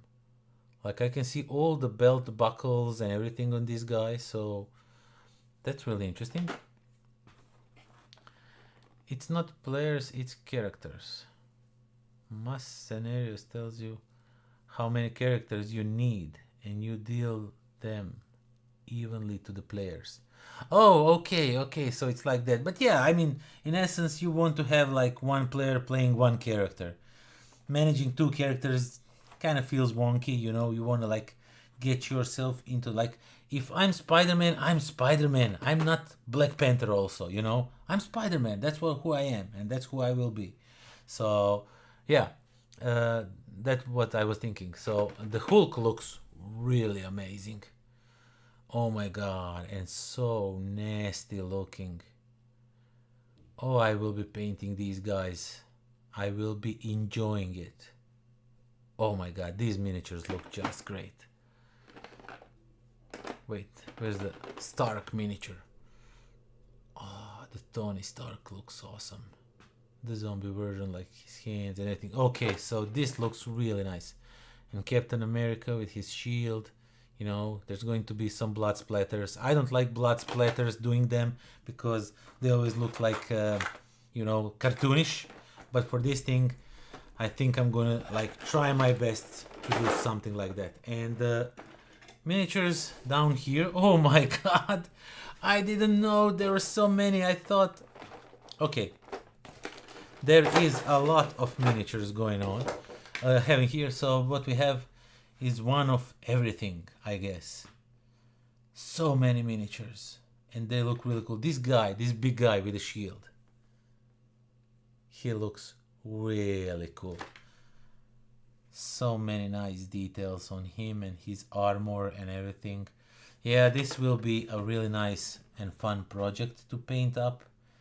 I guess I will go crazy painting same thing over and over 6 or 7 times, but I think it will be worth it. So yeah, the miniatures look really nice. I like it.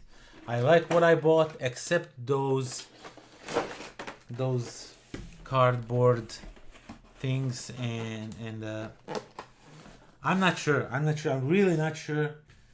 Is this like a glue oxidizing? Because it's like spots everywhere, and it looks like it's spreading. Nah, it just looks awful. It looks really, really awful. I wish. Let me try one more time. Can I get it like to glow on a camera? Can you see it? Can you see all the dark spots? You don't see anything now. Check out all the spots when they show up.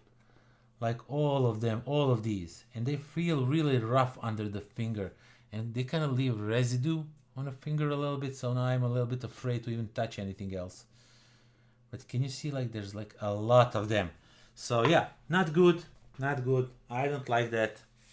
I will be sending them email and see what this is all about. Yeah, these are like, oh my god, this one is completely ruined, and it ruined also the, this one is also like, I'll try and show it to you.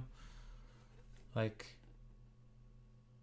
I'm not sure if you can see it. Nah, you can't even see it like here, but this is like completely ruined, and if this is glued, this is really, really bad. I just need to take one more picture because I want them to see how bad it looks, you know. Okay, so that was Zombicide. Okay, still I'm in for the miniatures, but I don't know what's going on with this one. So Deadpool looks really cool. I didn't even show you the Deadpool, one of my favorite guys. Okay, so let's just hope that this will not transfer onto the cards themselves. I guess they will not. Did the box got some of these? No, yeah, no, it didn't. Oh, okay, so that's what is on the other side of the box. So where every miniature goes, so you can know, so you know how to pack everything up. That's really cool of them. I like this. This is really something that's worth taking. Okay. Free Simon content, get it here. I guess these are just like new missions and stuff like that. But yeah. So that was Zombicide, the mold version. One of the reasons we sold Dungeonology wasn't mold, it was glue somehow popping from the below. Well, that's really weird because it's like in a spots. I understand what you are saying, but it's really weird. Feels weird, you know, to have mold like, I mean, the glue pop out like that.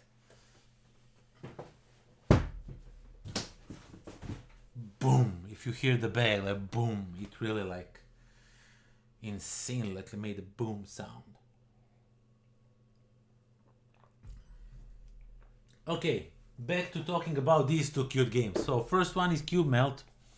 As I said, the game really got me with the story about it. You know, you are like, the life is short. When you are a cube of ice, it's even shorter, and you have to find love and happiness before you melt down.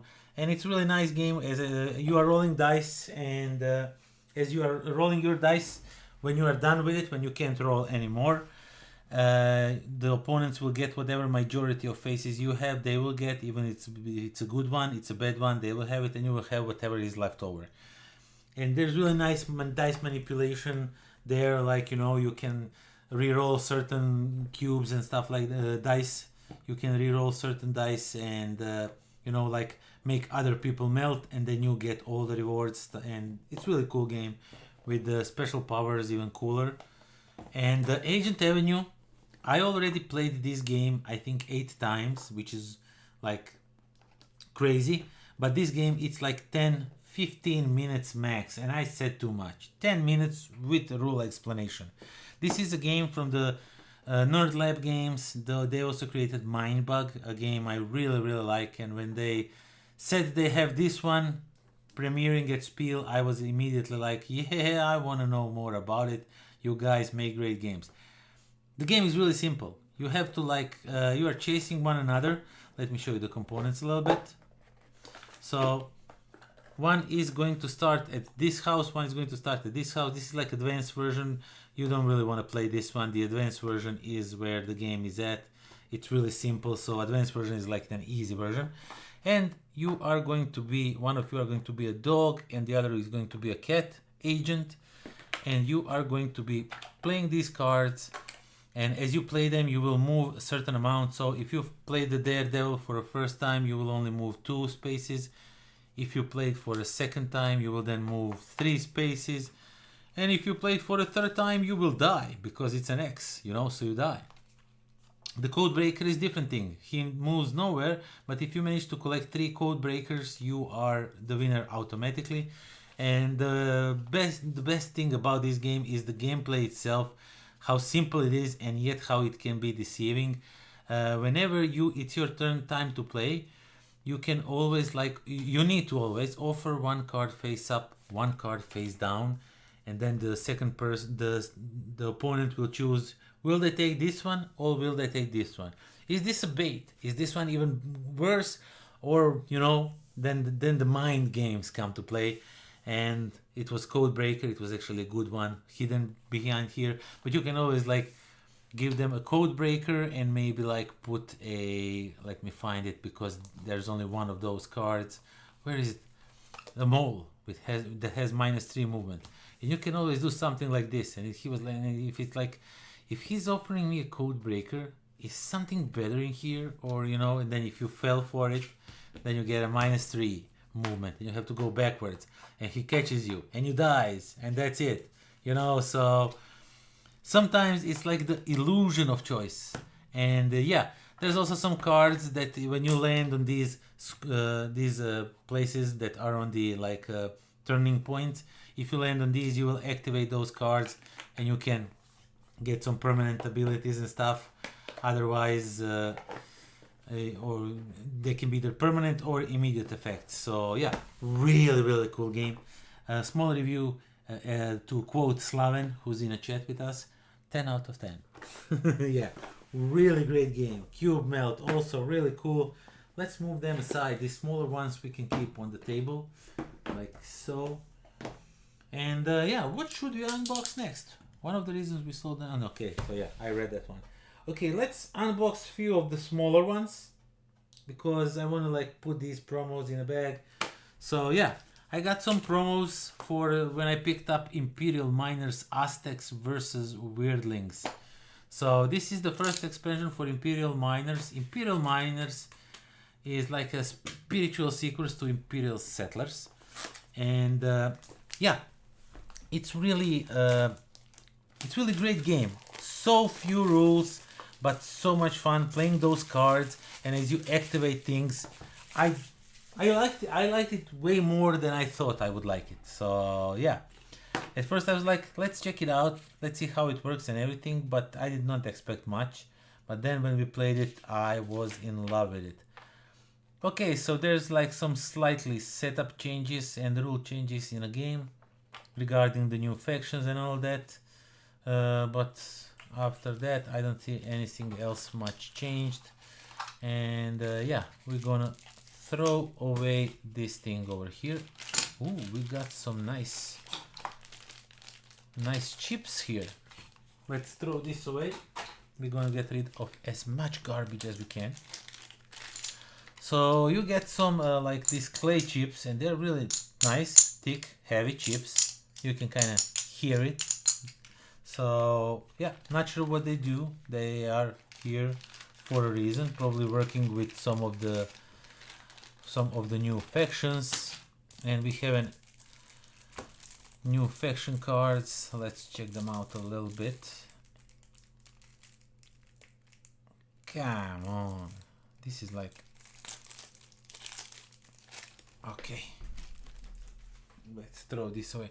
Okay, so we have some new cards, some 0 cards that go in the first row, and gain 1, or if you have 6 or more cards in your hand, gain 2 gold. Interesting.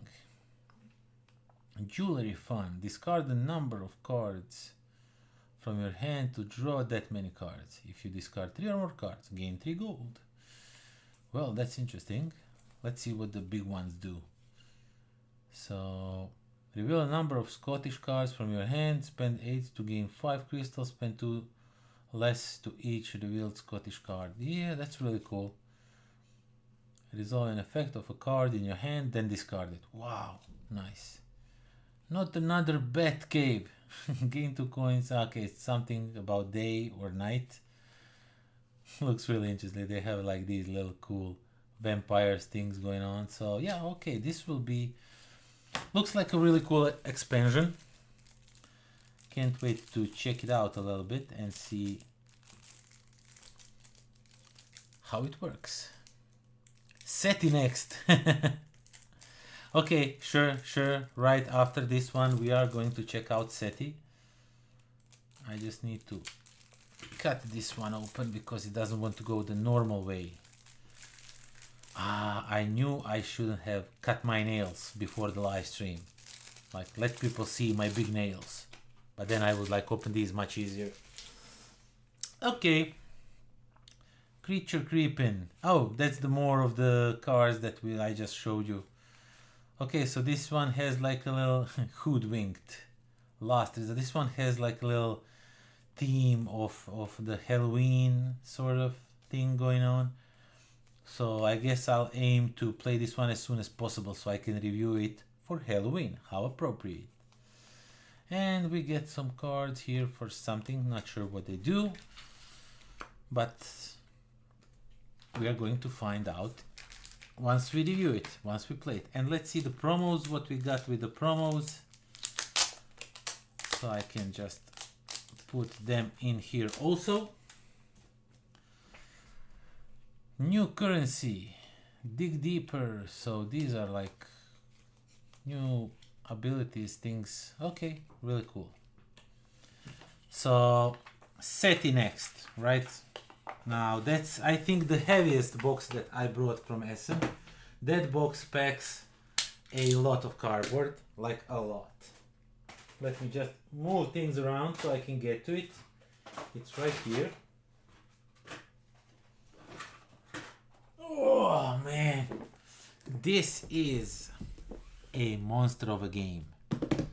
Looking forward to playing this one because CG always makes a great game. So yeah. David Brown says congrats on 8 years. 54 games isn't an unboxing, it's a collection. It's a unboxing of a collection. Yeah, I mean, when you do a YouTube channel, then you know, unboxing lots of games, yeah, that's like a great start to a new collection. If you think about it like that, definitely, sure. Okay, let's open this one up. Oh man. Oh. And I'm really not pretending, this box is heavy. I would throw it on a table to prove it, but then everything would shake around. So okay, let's see SETI, how it looks. Right from the start, beautiful. Okay, you get a bunch of plastic components, and these are player colors, I presume. There is no blue player color, there's like these resources or whatever. Okay, I dislike that. I'm selling this one. I'm not going to open the game that does not have a blue player colors. That's not cool. No, I'm just kidding. Okay, so yeah, player components, that I have to open one just to get a feel, because they feel like they sound like plastic, but they don't look like plastic. These, sorry, it's like plastic, but it's not. It feels weird. Okay, so these are really, I don't know what this is. It looks like a plastic. It feels a little bit different, but I don't know. And we get something in here. I'm not sure what this is. I guess that goes into the center of the board or somewhere. Really nice looking game. Okay, a bunch of bags for a bunch of cards. Let's check out the cards, because I saw the artwork on the cards and it looked really nice. I'm volunteering to play SETI with you in case you did not get the hint. No, I got the hint. I would not. I think you and Slaven are definitely the persons I want to play this with, because I don't know, you always have, you know your CG games, and I guess you would probably also get this one if I didn't got it. So yeah, okay, so this is like the same card, just pack 2. It just says pack 2, and that's that.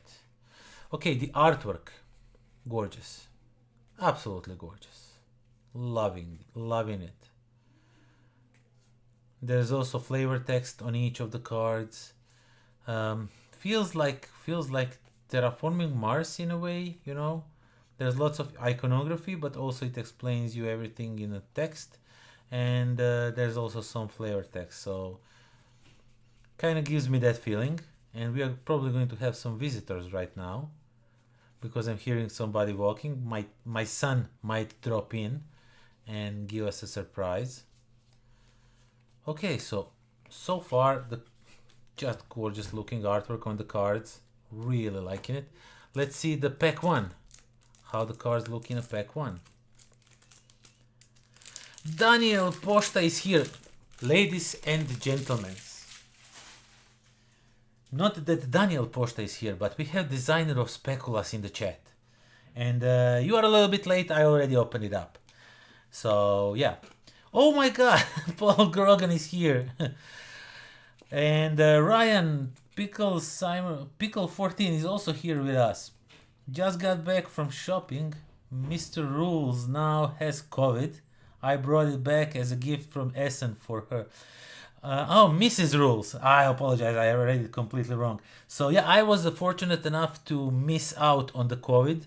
Slaven and Anna do us. No, somebody has COVID. I like how many cards are in the set. Yeah, there's like a lot of cards in here. As I said, Terraforming Mars vibes.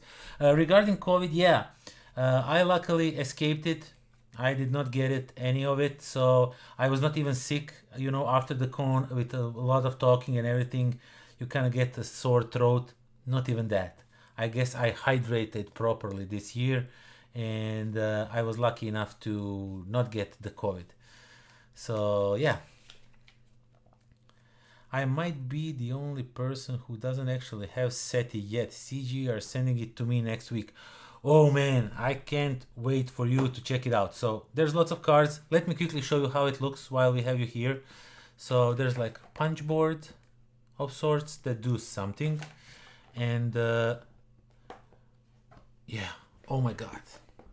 I saw the board, somebody was playing it at the Dyson Mystics event. And the game is like a table hog. It takes a lot of space. I know that this thing punches out and it says it can be thrown in a garbage, so in a garbage it goes. So yeah, I can't like assemble the map now, but there is a lot going on in this box.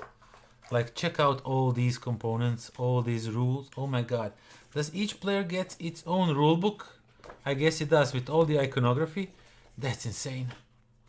And instruction manual. So Paul, will you be doing the how to play pretty soon, so I don't have to read this one, because we are eager to play it, you know, and learning the rules by watching somebody else going through all the trouble is much easier. Game of the show for sure. It definitely is game of the show, I would say. So, and there's like a lot and lots of things to, oh my god, punch boards everywhere, and the components, and this is really looking nice. It just looks gorgeous. I like how it looks. When I saw the artwork on the box, I was immediately in love with the game. Few people who played that I know said that they mind only one thing, but overall they think it's a really nice game.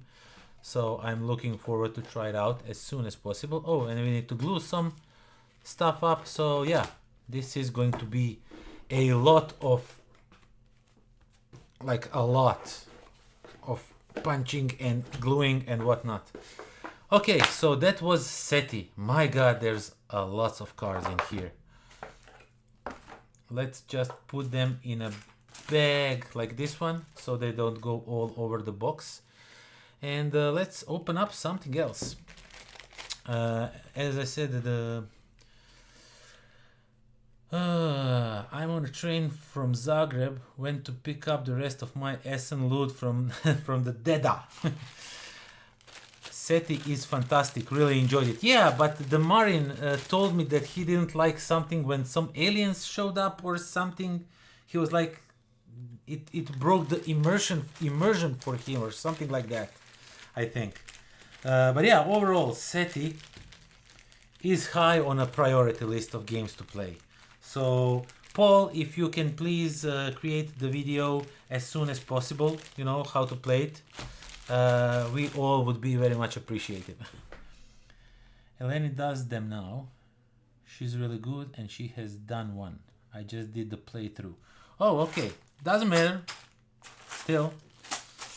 That was SETI. I think this is, as I said, definitely the heaviest box I brought from the Essen. And I'm really satisfied with it. Looks really cool. Okay, let's move that aside. Oh my god. Ah. So, what should I unbox next? Congrats on the milestone. Thank you, Ryan. It's 8 years, almost 8 years, not yet. As I said, it's a little bit early, but the Essen was early this year, and I usually do this unboxing on my birthday because I actually started the channel when I visited Essen for the second time. And yeah, until the aliens show up, the game is pure science and then it becomes sci-fi. I don't mind that actually. I don't see that as a problem. But yeah, Civolution is the next how to play video I have coming in a few weeks. That one definitely I'm interested in, but Slaven has it, so I didn't get it for myself. And I know that you played it, you know everything about it, so yeah. Okay, so I'm just gonna, because nobody's saying anything, I'm just gonna unbox Arctic because I have an English rulebook aside for it, so I don't want to lose it somewhere. And I want to show you the artwork on these cards. The Arctic looks so nice. And it has this weird mechanic where you are building your deck, but you are not playing with it. If I understood correctly how the game plays, as you are taking cards, you are like creating your deck. And the cards in deck matter in which order they are, like how they will score and stuff like that. So where is, oh, it's here. So this one got punched out by itself. So yeah, the cards do matter in what order they come in a deck, so you kind of play around that, and that sounded really interesting. Okay, so these are the French rules. I'm just gonna keep them, but I need the English rules because I don't speak French. And yeah, as I said, it's like a short, cute little game. I don't believe it's like super complicated or anything, but let me show you the artwork. Absolutely gorgeous. Absolutely gorgeous. Actually, the artwork was what got me into this game, and when I heard a little bit about the gameplay itself, you know, I like when people do something different with the game. Like, for example, you know, you build your deck, but you don't play with it. So that's weird. And yeah, see, the bears. It's like this, like a polygonal artwork. So we have the fox, we have the moose, and you are manipulating these things with the tokens. You are pushing these tokens around, and you are trying like to push the ones that you want higher on the list and stuff like that. The orcas, the bird I forgot the name for, and some more bears and some woods and glaciers and whatnot. So yeah, and there's also like special abilities for the moose, and it's double-sided, doing something different on the other side. So there is like a lots of different options and combinations, you know, to play the game itself. Some people say I came close to winning one of your giveaways a while back. Just wanted to say I appreciate all you do for the community. Thank you, Ryan. I hope that I'll keep fingers crossed for you that you win some in the future. I have some stuff set up. The thing is, I have to pay for the shipping, so you know, I have to budget carefully for those giveaways. But I am preparing more than few giveaways, and it's going to be awesome one. One of them is going to be like a Croatian giveaway, where I'm in talk with all the Croatian publishers right now, with all those designers. I would really wish to create like a giveaway where I would give one game from each of the designers, and they sign the box themselves inside. So because I have like a perfect opportunity, you know, because it's much harder to get a game signed by the designer from, I don't know, UK, US, Canada, France, Germany, wherever. When they're all here in Croatia, you know, it's much easier to and I know actually like 90% of them. personally. We meet each other at the different meetings and stuff. So yeah, more of the cards for this one. So yeah, thank you for the kind words. More giveaways are on the way. I really want to give back to the community. I usually say at the end of my videos, thank you for viewing, thank you for your time. You know, it sounds like it's rehearsed, but I really mean that when I'm saying it. So yeah, as I said, really gorgeous artwork, and I can't wait. I mean, I can't wait to play all of those games. Not sure when, but I will find time. I mean, I committed kind of myself to the time for that. So yeah, and yeah, Arctic, really nice looking game. Such a nice looking game. People were saying Puffin is the bird. Puffin is the name of that bird. That is correct. Okay, so Arctic aside, you are writing a lot. I'm not used to having this many people writing in the chat. Thank you very much for that. So yeah, where were we? Appreciate all you do. Okay. Some people say Arctic looks hot, but that doesn't make sense. Yeah, it doesn't. It looks hot, but it's Arctic. It looks cold. It has blue color on it. So yeah. Not yet, David, but give it another 50 years. Oh, that's also pretty sure we are going there. Together we brought 130 new games from Essen, one game every third day in the year. Yeah, or few games in one night. More than few games in one night. That shipping has to be a killer going internationally. International shipping is a killer. If I want to say like a smallest of the games, like if I would say this little game, this little expansion, if I would send it to US, it would probably be about 30 euros or something like that. It's just insane for that smaller of a game, you know, that's not like a big package, it's not heavy, but still. So yeah, unfortunately it is what it is.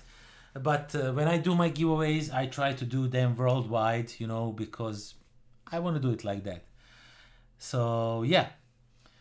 Oh, that's very cool concept. Oh, I was talking about the creation thing. Yeah, I really would like to do that. Just scribble something on the box yourself, nobody will know. That's also an option. Yeah, I did not think about that one, but you know, like thank you, play this game the best you can, David Turci. Play this game like you never played the game before, Vladimir Suchi. that would be, oh my god, the lawsuit would be insane. Yeah. Doctor's signature. I've been practicing my Vlad Shavatel signature for years. Oh yeah. that would be awesome. While I have you here, Paul, I was mentioning Will very recently when I was like unboxing NAVORIA. He was really cool. Congrats on making it 8 years. Thank you very much. Yeah, to be honest, I didn't think it would last this long.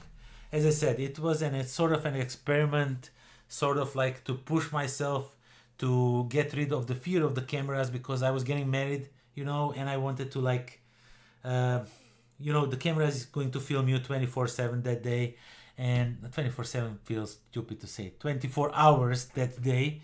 And I wanted to know to like be more relaxed, because every time when somebody would film me with the camera, I was like this. And you know, when you are the star of the day, I mean the wife was the star of the day, I was the second, the smaller star of that day. You know, the camera is going to be on you all day, so I wanted to get rid of that fear, and I started YouTube channel 8 years later, and I'm still doing it. I'm not sure how it came to here, but I really loving it. Sometimes I want to quit, but you know, there's always, it's weird.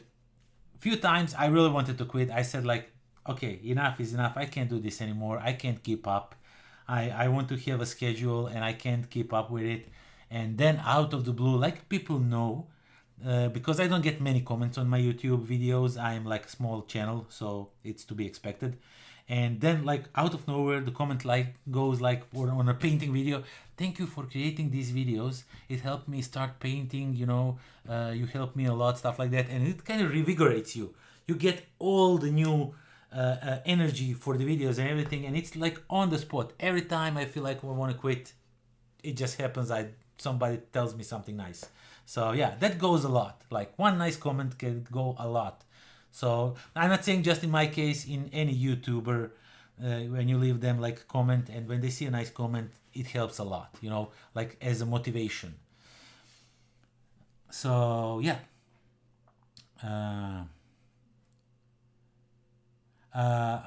Do I know Philip Nedok? Yeah, I actually know him. Yeah, we met even at this Essen few times and around the SPECULAAS where my friends were demoing their game. Yeah, I mean, we are not like super close, but we know each other. We met few times. Pozdrav iz Donike od tetke I tetka. Okay, so Michaela is saying hi from the how to translate this. Yeah, okay, this can be translated, but she says hi. Hi, Michaela. Promos for cheaper worldwide shipping. Promos for a cheaper worldwide shipping. I'm not sure what you're trying to say. What you just said about comments on video being motivation, 100% true.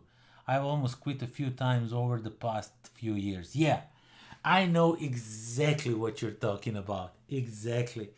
It is weird. It is weird. And always there's like somebody out of nowhere and somebody that doesn't even, you know, there are few people that comment on my videos from time to time. So, you know, and out of the blue, person that I never heard of, you know, that never left any comment, they were like, I just subscribed because I really liked your energy. And I'm like, I have energy? Okay, thank you. So yeah, let's open up something. I want to open something up. So I want to open something that I have promos for, just so I can put those promos in that box. And CAMARGUE, is that the correct answer? Comes to mind. So let's just... Oh, you know what, Paul, while you are still here, Dirt and Glory, I want to show it to you, because you commented on a video that you did not know that Pink Troubadour also has this one. So in case you haven't seen it, I mean, I just saw this box and I was automatically interested. So it's small game, small card game. I think it goes up to 5 players. That's actually pretty cool. And you get some really cool tokens and you get a bunch of cards, and that's that. That's everything that you have. And the rulebook, I think it's one of the, like, you know, simpler games that have lots of depth. There's like 6 pages of rules, I would say. You know, 1, 2, 3, 4, 5, 6, 7 pages, 8 pages of rules. So not that much. But the artwork on the cards, it's just so cool. I like this, like neon punk or whatever it is called. That type of artwork, where everything is like in a neon colors, sort of like turquoise and purple. So yeah, you have these cards. I don't know how the game plays. I don't know one bit about it. I just saw it and I was into it. It just looked cool. It just looked cool, that's all I knew. But what I understand, you are like collecting your gang and then you are driving and racing and attacking each other, and it just looks insane. It just looks real. I just love this artwork. I can gosh all over this artwork entire day. So let me just show you the other cards, and then we are going to open up the one I said, the CAMARGUE, that I don't know if that even is the correct pronunciation. Okay, so there's more of these cards, you know, cars racing, you know, guys jumping with the fuel, get some fuel, whatever, you know, check out this big rig. Just so cool looking, oh my god. This is the world I would like to live in. I mean, not the violence, the colors. Man. And this is like a score track, I presume, and this does something. So yeah, Dirt and Glory. Discard the card you just played into the reserve unless you have already... Okay, this just explains probably something how it works. So yeah, that's it. Like small card game, but it looked so much fun that I really wanted to have it, really wanted to check it out. Dirt and Glory. Okay, the smaller one out of the way. And let's try and get my hands on this one. This one is mostly, I was interested because it was Abacus Spiel, and I really like the Wandering Towers or Die Wandern den Turmen. I don't know what the German pronunciation is. But yeah, I kind of trust them that they make a great games, and I got this cool little promo that I'm gonna just throw in there. So they also gave me a like a postcard that has like little seeds in it, and it looks like the paper is like reused. So, and they told me if you like put it in the ground, it will grow some flowers. So I gave it to my mother. You know, I'm not the flower person. I don't know how to grow flowers. So yeah, if the world goes to, you know, apocalyptic thing, and I'm one of the survivors, and when I'm out of the shelter, there would be no flowers, if you ask me, because I don't know how they work. So yeah, basically this one drew me also because I saw these tiles, these pots. It kind of reminds me of the I already said that in a video. It kind of reminds me of the Carcassonne game, because, you know, for most the Catan was the game that got them into the hobby. I did not play Catan. I first played Carcassonne, but yeah, it got me into the hobby. So okay, so this one is something has to do with this, but okay, I'm not sure. I'm not going to even try and explain the game itself, but I just know that you are drafting these tiles and you are playing oh my god, such a nice blue color. I'm a sucker for a blue color. So yeah, okay, I'm not going to punch all of those out. We're just going to throw this in, and this is German rules. I thought it comes with an English rules also. Let's hope it's somewhere down here. This is, I think, where you track your score or something. There's going to be a lot of punching out of these little things. Oh, this is the English version. Okay, so that's good. Oh, that's really cool packaging actually. So they use the rule books, you know, so these don't rub one of another. And I presume that this is an insert like this. Oh, okay, cool. And actually we could even like, I don't want to punch all of these now, like that's not interesting to watch. So yeah, this one, as I said, I got interested in because I like their previous game, and this one also looked really interesting. So CAMARGUE kind of reminded me of Carcassonne. Oh, you meant, I'm reading the chat, the promos instead of full box games as giveaways instead would be cheaper. Not that much, you would not, because they have like a fixed lower price. You know, they, if you send like a piece of paper, they will charge you an insane amount of money because that's like the lowest they can go. It's really weird. The Croatian post office, it's, oh my god, I don't even want to talk about it. I would just get upset. Okay. We have to unbox something. What should we unbox next? Okay, gotta go. Take care. Not sure if he's still here. Bye bye, Paul. Thank you for stopping by. Igor is here. Hello. I just came from the trip and I'm watching you open the games. And I got Rebirth. He has Rebirth with him. I'm sorry, I'm translating your Croatian to English just so others know, you know, who are in chat. So yeah. Rebirth, I think Slaven has it, so I kind of skipped it. So yeah, you know, it's like that.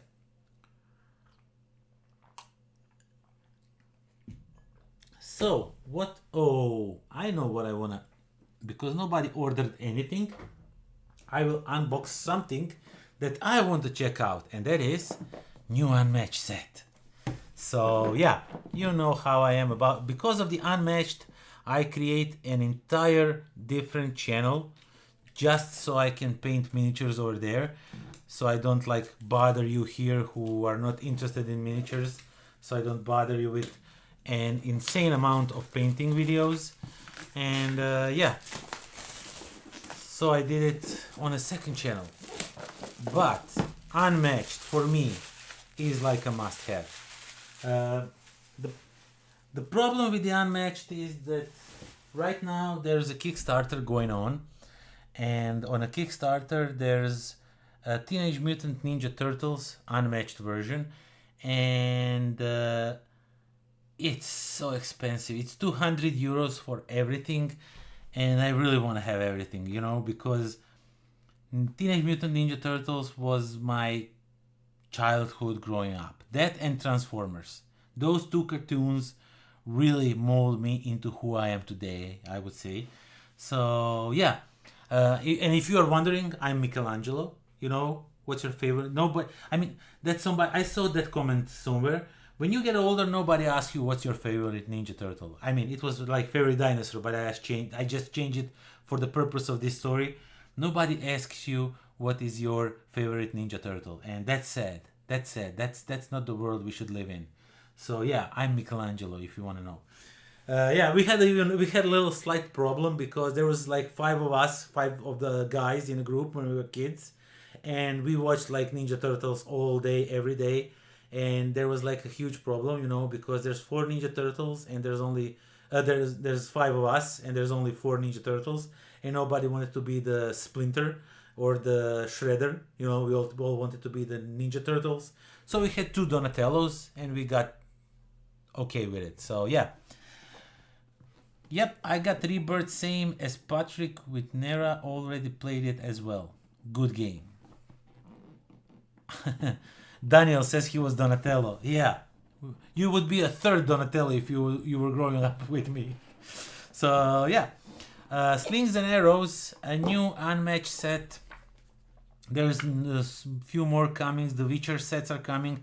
I have no interest in Witcher as a IP, but I will get those sets. Of course I will. So yeah, this one has what are the characters? I forgot. We have a Shakespeare, Titania, Hamlet, and the Wayward Sisters. I don't know who Titania is. I know who Hamlet and Shakespeare are, and Wayward Sisters, I don't know. I know just the song Wayward Son.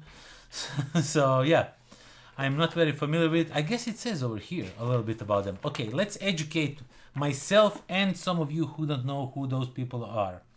Or okay, so the Wayward Sisters. The 3 witches figure prominently in the play whose name brings ill fortune on those who dare to utter it. Aside, we're certainly not foolhardy enough to do so here. Do they drive the actions of the main characters forward with purposeful hand, or be but able-eyed seers, announcing the inevitable before it occurs? The true nature remains inscrutable.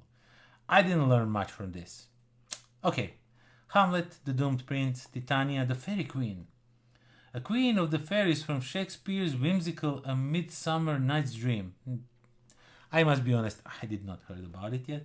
Titania and her king Oberon are passionate and mercurial lovers. Okay, and we have William Shakespeare, so I kind of learned a little bit. I hope you did with me. Now, let's check out how the miniatures look. Because I saw the miniatures way back in a prototype version and they look kind of bigger. It's like they... the first miniatures, the Buffy set, the miniatures look really big. Bigger than in today's sets. And it's like they went on a smaller scale, but with this one they again looked like they're on a bigger scale. So I'm not really sure. Okay, so we have the rules for them. So that's that. The dials, and I guess we have lots of dials, right? Because yeah, lots of dials. Because the Wayward Sister is like, they're like, you know what would be fun to play? Wayward Sister against those 3 little guys, 3 raptors. That would be really fun thing to play. And let's see the board. The board is called XI. XI, I guess that, and it's like a normal board just with, you know, the full circles and like empty circles. I actually prefer this one. It more clearly shows what types of the areas are where. So yeah. Okay, so that's the board. Looks interesting. And we have all of the sidekicks all over the place. I guess we are even missing some. Wait, is this? No, I thought these are maybe promos, but I guess they just come with the miniatures themselves. This one feels like it's missing one more. So this one goes here. Oh, it's here. I was correct. So okay, the miniatures themselves, they don't look actually that big. I guess I kind of misunderstood how they look. I don't know. So, but overall, yeah, this one looks actually pretty small, and the Shakespeare looks like a little bit more buffed up, bulky. No, this is not the Shakespeare. This is the, oh my God, the Shakespeare or the Hamlet. No, this is Hamlet. This is definitely the Hamlet. Okay, they look really cool. Let me see the sisters, how they look. This will be really nice to paint up. It will be probably a little bit longer video. I might be an ass and divide them into 3 different videos just to get more views, but I don't think I'll do that. I'll just make a 1 video for them. And this is a Shakespeare. Nicely looking miniature. I like it so far. And the cards themselves, let's open them up. I will not sleeve them right now, but they will be going into sleeves automatically. And since this is, I think, yellow version, yeah, the insert is probably a little bit too small for the, for some strange reason, the yellow insert is always a little bit more tighter, and the sleeved cards I sleeve with Arcane Tinman, and the sleeve cards don't fit whatsoever. So I usually just throw it insert. I mean, I rearrange everything, you know, so I can fit more of the unmatched into less boxes, so I don't keep all the original boxes and everything. So yeah, let's put these here. The Hamlet, really nice looking cards. Nice. I like the artwork of Unmatched. Is, even though there's different artists, but it's somehow they keep it all consistent on a certain level. It's just really wonderful. I have 2 of the 54 games you've listed for unboxing. Is that good or bad? I guess it means you have a lot of new things to show me. I mean, it is bad actually for me, because I thought about bringing no more than 30 games from the fair, just because I'm not sure when I will be able to review all this, you know. I mean, I can publish video, I don't know, I can publish like, sit one day over here, review like 5 or 6 or 7 or 8 games, and then just edit the videos and publish everything in one day. But that usually doesn't work, and I don't want to overwhelm you, you know, with the videos, like to bombard you with all of my videos at once, because you will not watch them, all of them, you know. But this way, if I separate them, I'll get probably more views, because, you know, gaming, the system, the YouTube algorithm, all of that. Yeah, but what I'm trying to say is, what I wanted to say is that having 60 games, and if I publish one game every 5 days, that's 300 days. That's the entire year, you know. And I have a lot more games, not a lot, but I have few more games that I'm behind, so I need to like put those out as soon as possible, the reviews. So you understand my delay. So, and throughout the year, I will probably receive some games from publishers that I want to review, you know, they will arrive at my doorstep. So yeah, there's a lot of content to create. So at one point when I had way more free time, you know, with the kid growing up, you get less and less free time. I did 2 videos per week, one on Wednesday, one on Saturday. Wednesday and Saturday I was doing videos, so 2 videos a week was way more videos throughout the year, but I just could not keep up with that tempo, so I just decided to put 1 video every 5 days and keep it at that. So yeah, okay, so we have a Shakespeare, and so my god, this artwork is just wonderful artwork. I love it. I can't wait to play with these characters, can't wait to see how they work. I guess I'll just, me and Slaven are going to have one day just playing unmatched and nothing else. Just unmatched after unmatched after unmatched after unmatched. A gazillion unmatched sets to play. We still have to go through Buffy. We still have to go through this one. Brains and Bronze we did play. So, and the new ones that are coming, oh man, so many time. So many games to play, so little time. So we have, these are favorite sisters. Oh, really cool artwork. And I like about these cards that they actually create a picture. So if you put them like this, you get a like a full-on picture, like three sisters, you know, cooking over the pot. So that's really like great thing. I like it when they do stuff like that. And yeah, again, artwork, everything is green, but everything looks really, really cool. Have you unboxed King of Tokyo Duel yet? I want to get that in Essen, but didn't have time to get it. You did not have time because you had to demo your first game ever published. I have not unboxed it yet, so I will unbox it right after this one if you want to stay a little bit more. Titania, as presumed, everything is in pink and purple and more pink, more purple. My god, this deck, it looks wonderful, definitely, but it's just so glowing. Awesome looking deck. So that's Titania.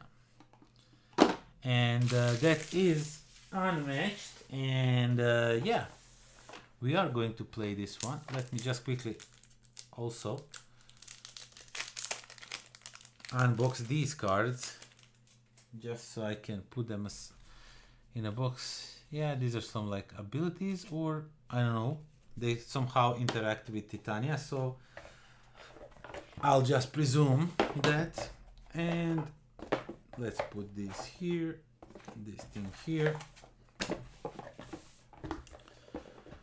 Unmatched.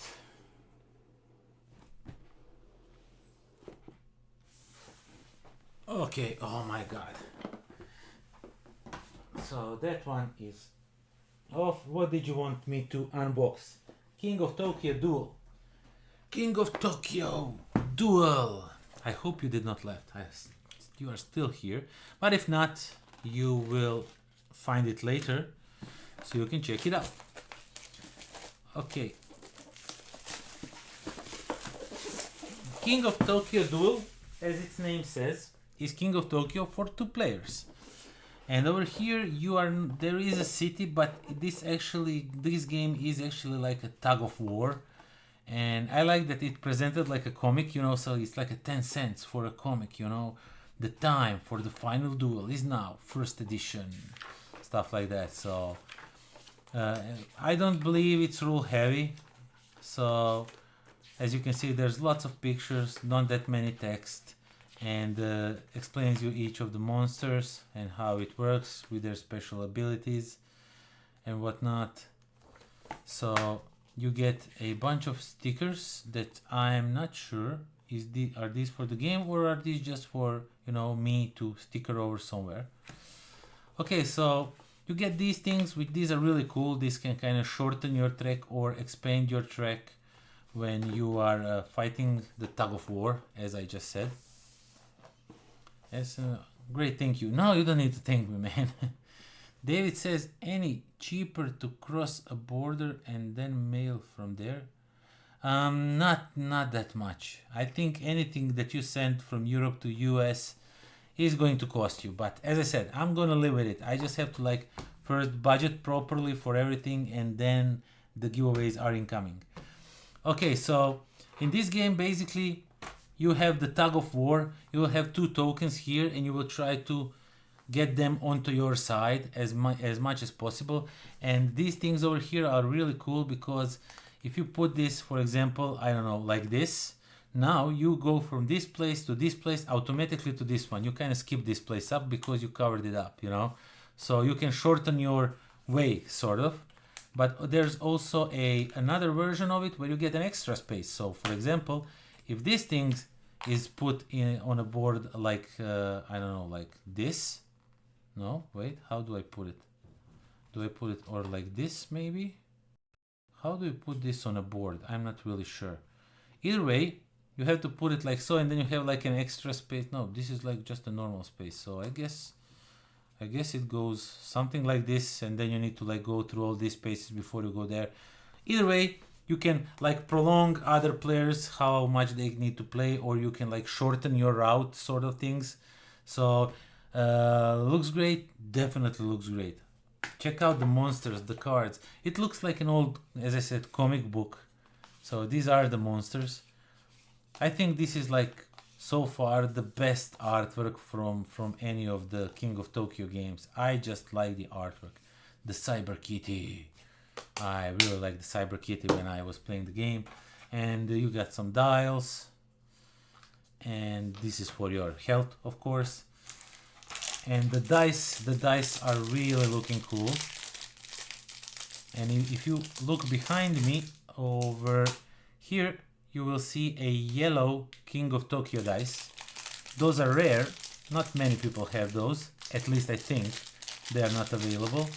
They were part of the King of Tokyo Dark promo. I think I got them at the Essen Spiel as a gift 2 years ago, I think. Something like that, or they were sent to me.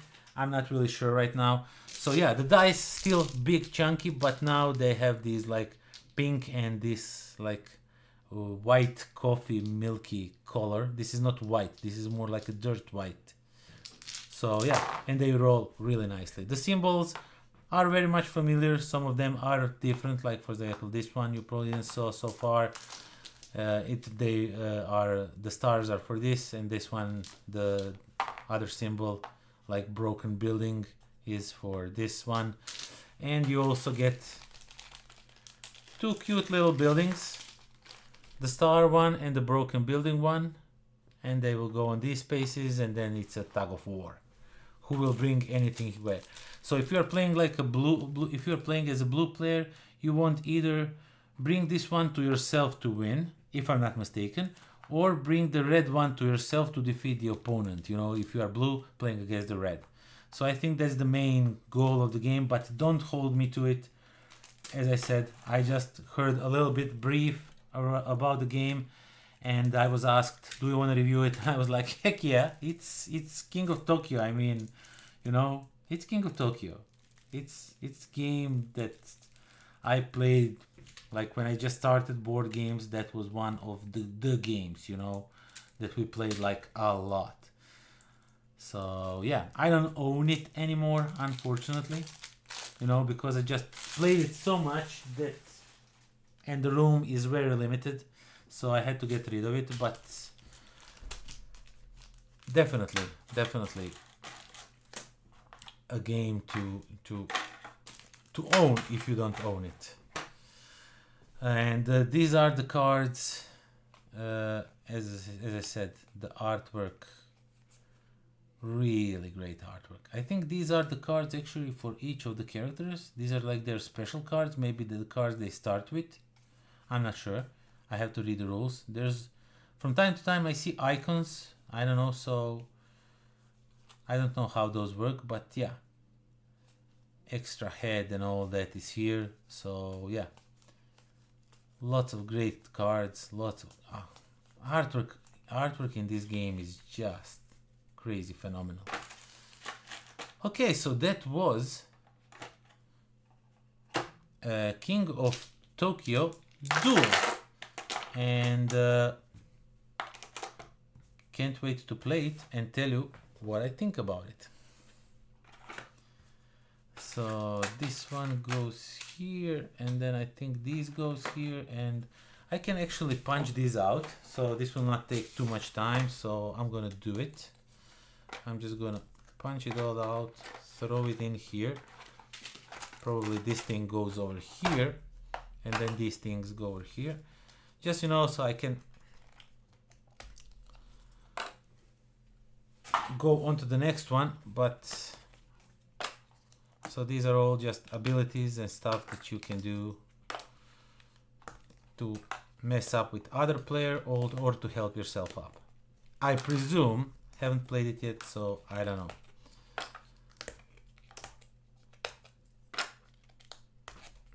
Okay, so that is that, and we're just gonna leave these stickers in here for now because I don't know what they do. And on the other side there's nothing, if you were wondering. And we get some extra baggies left, so yeah. The dark edition looks great, but maybe I even prefer this one. Yeah, the dark edition is like the normal version. It has some changes, but yeah, the duel, I don't know. I will let you know more when I play it, but I think it is actually a good game. From what I heard, from what was explained to me and all that, it sounded really interesting. My god, I swarmed myself in games. I can't get out. Okay, next up, what are we going to do? Oh, we unboxing SPECULAAS. We already did that. So yeah, what I want to check out, because nobody's ordering anything, what I want to check out is Sparks. Sparks is a new game from, I already mentioned that, Christian, the guy who designed Revive, and that game is freaking phenomenal. I absolutely loved it. And when I saw this is like his own new company, Alliance Games, something like that. I think he's the owner, you know, and the designer, you know, he has a company and he publishes his own games, sort of. I think it's something like that. So yeah, when I saw this game, because I saw lots of cool dice and the kitty, and this looks just gorgeous, and you see the little bear back there. So there's kitties and bears building robots. I don't know if that is true or not, but you know, I saw the game, the box, it looked cool. I saw the custom dice and it sounded interesting, and the custom dice, not the custom dice, just the dice, like the lots of dice. So yeah, it was automatical sale for me. And you get a bunch of robots, cogs, energy for something. And this energy suspiciously looks like the one from Revive. Can it be that it's the same thing? And then we get a bunch of bags, and we get one big cloth bag. And there's a lot of cards in here. Let's see how the artwork looks on these cards. Ooh, the artwork is gorgeous. It has this like smudged effect, sort of. Oh my god, this is such a gorgeous artwork. Check this owl out. Owl Octavia. Yeah, turn the dice. So these are probably those workers that create robots. Oh my god, this looks so cute. Molly, Penelope, Humphrey, Dexter, and they all have different names. Conrad, Leopold. My god, is there two same? I don't think there is. Lucy. These are, I mean, there's of course pigs, but completely different pigs. Okay, so this is oh wait, was there another Alex? I saw another Alex. Can't be, right? They definitely, Dexter, no, okay. I misread. There's Calvin, there's Terry, John. Oh my god. This is so awesome. Like, check out these three little guys. Check out how cute they look. Just. And basically you are rolling dice, you are trying to fill these spots and then get some resources, something. I will not talk much about the game because I'm not really sure how the game actually works, but I know that I like the designer, I like the dice, and this artwork looks just amazing. So yeah, these are repeating, so yeah, okay, really nicely looking artwork. I like how the artwork looks on this one. I'm just gonna put the cards in a bag so they don't go all over the place once I am repacking the game back up. So the rule book, let's see how the rules are. I don't believe this is like a heavy game. Yeah, pretty straightforward, like 6 to 8 pages of rules. And then we get a punch boards that punch themselves out, you know, that kind. So, you know, you just kind of take them out easily. Okay, since we are doing that, let's punch them out. And I like inside of the box is the same as the top lid. Okay, so this one and then this one, and then we just kind of, you can actually shake them out of the cardboard, which is, I think that's a sign of a good quality. So I'm gonna look at it like that, like it's a good quality thing. And let's reuse these things. Let's see what we have here. Okay, so that's the board, so that should probably go on the bottom. And then we have this one. Oh my god, the allergies are attacking me right now, this moment.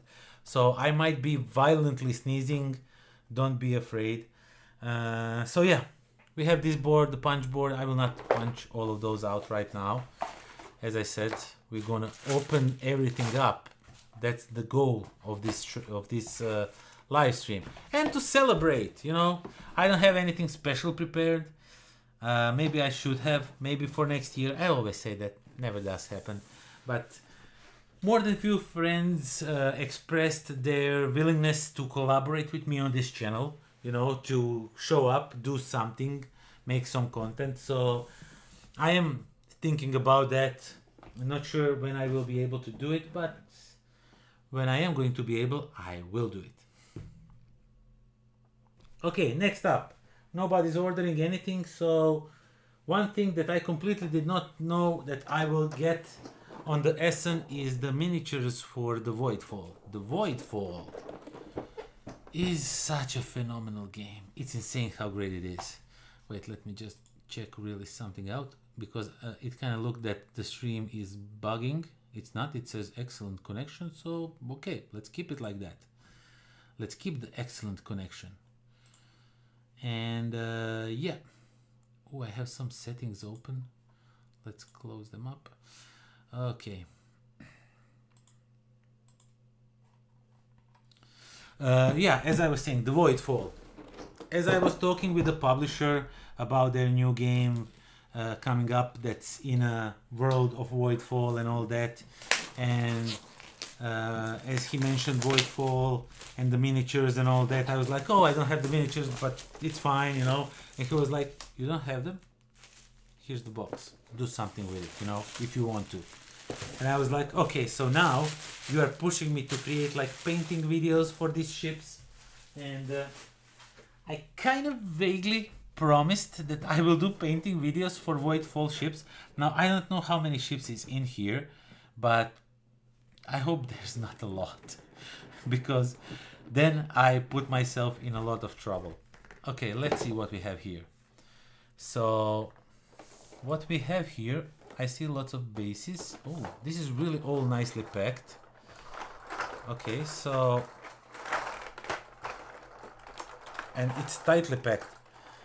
Is it glue? Oh, come on.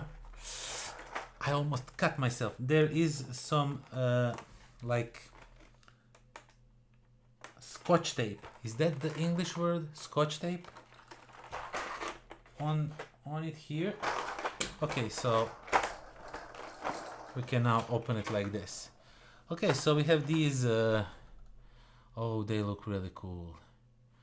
I just might do something with them.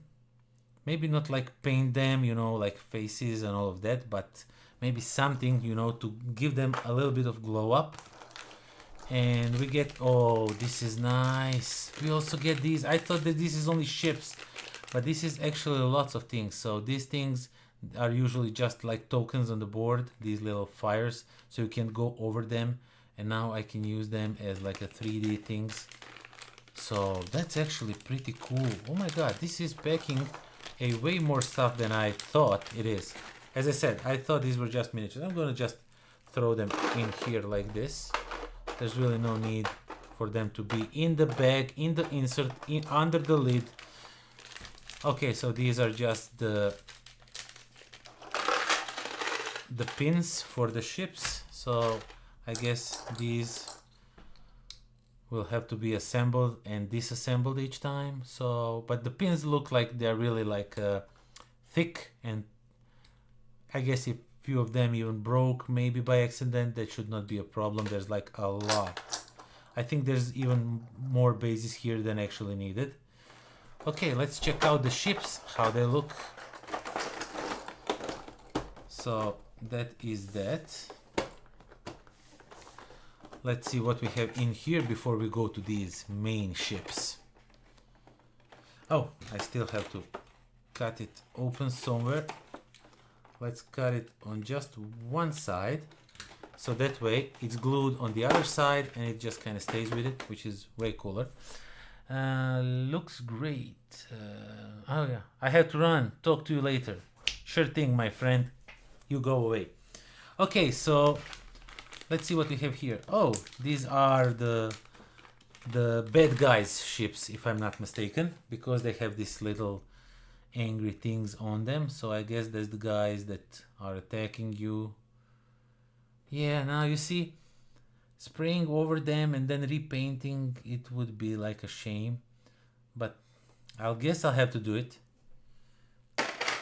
You know, there's like, and the plastic looks great but feels a little bit weird. So it feels a little bit rubbery, so it might pose an issue in a way that it's painted, so it might not receive the paint well, but we'll figure it out. Okay, so these are also one of the ships. Looks really nice. Oh my god, I can't wait to play another game of Voidfall, but now with miniatures, so we'll have to organize that one really quickly. Okay, so these are like these ships, but they're just not corrupted, so to say. And yeah, they look really cool. And we have the sorceress one. I think these are like the defensive ones, if I remember correctly. These were the beast if you wanted to defend yourself. These were like the ships you wanted to go for. I think Slaven was like crazy building these big guys, and just at one game when we played. So yeah, really nicely packed. I like it. Let's check out these ships also. Where is the scotch tape? Like this. So these are the big ships. I think we managed even in one game to build few of these like mammoth guys. Like, check this out. It's like super thick.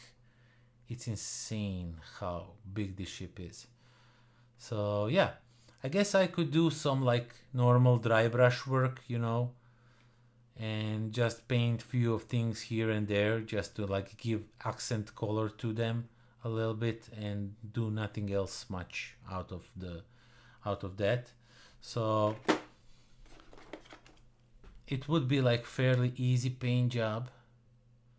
So I'll guess I'll have to consider it. Now this one feels like it's a little bit sturdier plastic. These ships feels very different plastic than these guys. These feel more like rubbery, not so plastic much. I guess it's just a feeling. But yeah, overall, really nice thing. Oh my god. I should probably create some video for this box really soon. Okay, that was Voidfall miniature pack, and I will just slide it all the way up here, keep it up here. Oh man, I'm tired of talking, but I have so many games to unbox. Would you be sad if I were just unboxing stuff without saying a word, you know? What if I do an ASMR unboxing, you know? Like, let's unbox this one. You know, stuff like that. What if I do that? I actually think I saw somebody do that with actually the board games. It's really interesting, you know. I never understood that ASMR thing, but it's interesting. Okay, let's check out messages. I have a few messages. Oh, thank you, Anna. Anna shared my live stream on the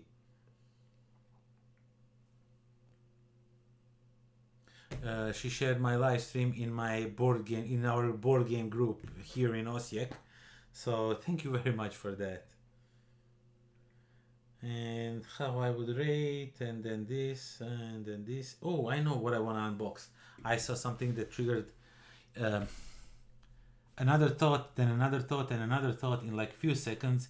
And I know now that I want to check out. Where is it? Tree Society. It's here. Yeah, this one. This is the game that I have absolutely no idea what it is about. What I hate about it right from the start is the thing that it has these stickers, and sometimes they don't hurt the box, sometimes they do. I hope these ones are the kind that don't hurt the box. I know we are trying to cut on the pollution and the plastic and everything, but not like this. Not this. This is not the way, you know. You want to have your games. I like my games, you know, pristine and not damaged by the glue stickers, by the glue from the stickers. So these just remove. They don't leave. They don't destroy the box. Okay, yeah, they do. Now my box is a little bit torn here. I don't like that. I don't like that one bit.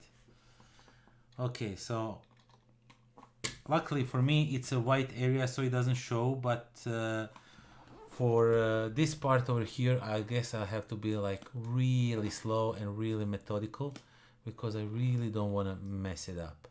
So you're gonna see like super slow ungluing of the stickers. Oh man. Please don't damage the box. Please, please, please, please, please, please. Okay. So this one went well. And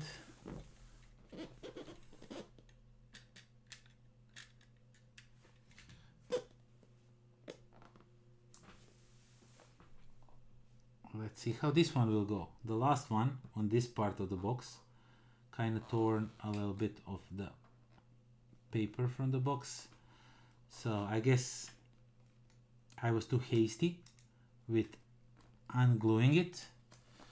But man, this is like, you know, and then I just slowly, I mean, I'm slowly pulling it away. You just don't see it on a camera, but I am actually unboxing this one. So it's almost 6 o'clock, 6 p.m. So I guess I'm going to stream for about an hour more, and then I'm gonna stop. So I guess I should speed things up if I want to unbox everything. After this, of course, because these stickers, I really don't want to speed things up with these stickers. I thought about, you know, live streaming somewhere until 7-8 p.m. and then be done with it. Okay, Tree Society. Just looked wonderful. That's all. That's all I know about it. It looks like you found some old book about some people who live on a tree and they have society there. That's all I know. There's like 6 pages of rules. This is like super easy game, actually. Okay. Okay, I like this. I like this. I like when I buy a game not knowing anything about it, like not a single thing about it, and then it turns out it's not like super rule heavy game. Okay. And you have to assemble something. Sure. Oh, and everything is packed in paper baggies that I already kind of damaged. Ooh, these tokens looks nice. Check out, like big wooden tokens. I guess this is like the theme of the game. Everything is like components, wooden components, stuff like that. And then these are, I believe, player boards, and they kind of open up like this. Yes. Okay, that's that. So far the game looks really nice. The packaging is really nice. This is what I'm mostly interested in, these cards. because these cards, I saw them and they made me buy the game. Okay, let's see. I don't know, just this artwork looks so good. Yeah, lovely, lovely artwork. It's just awesome looking artwork. Love it. Okay, I don't know much about the game. I just know that cards look cool and there's like a lots of them, way more than I expected, to be honest. And let's see, we have some smaller cards here.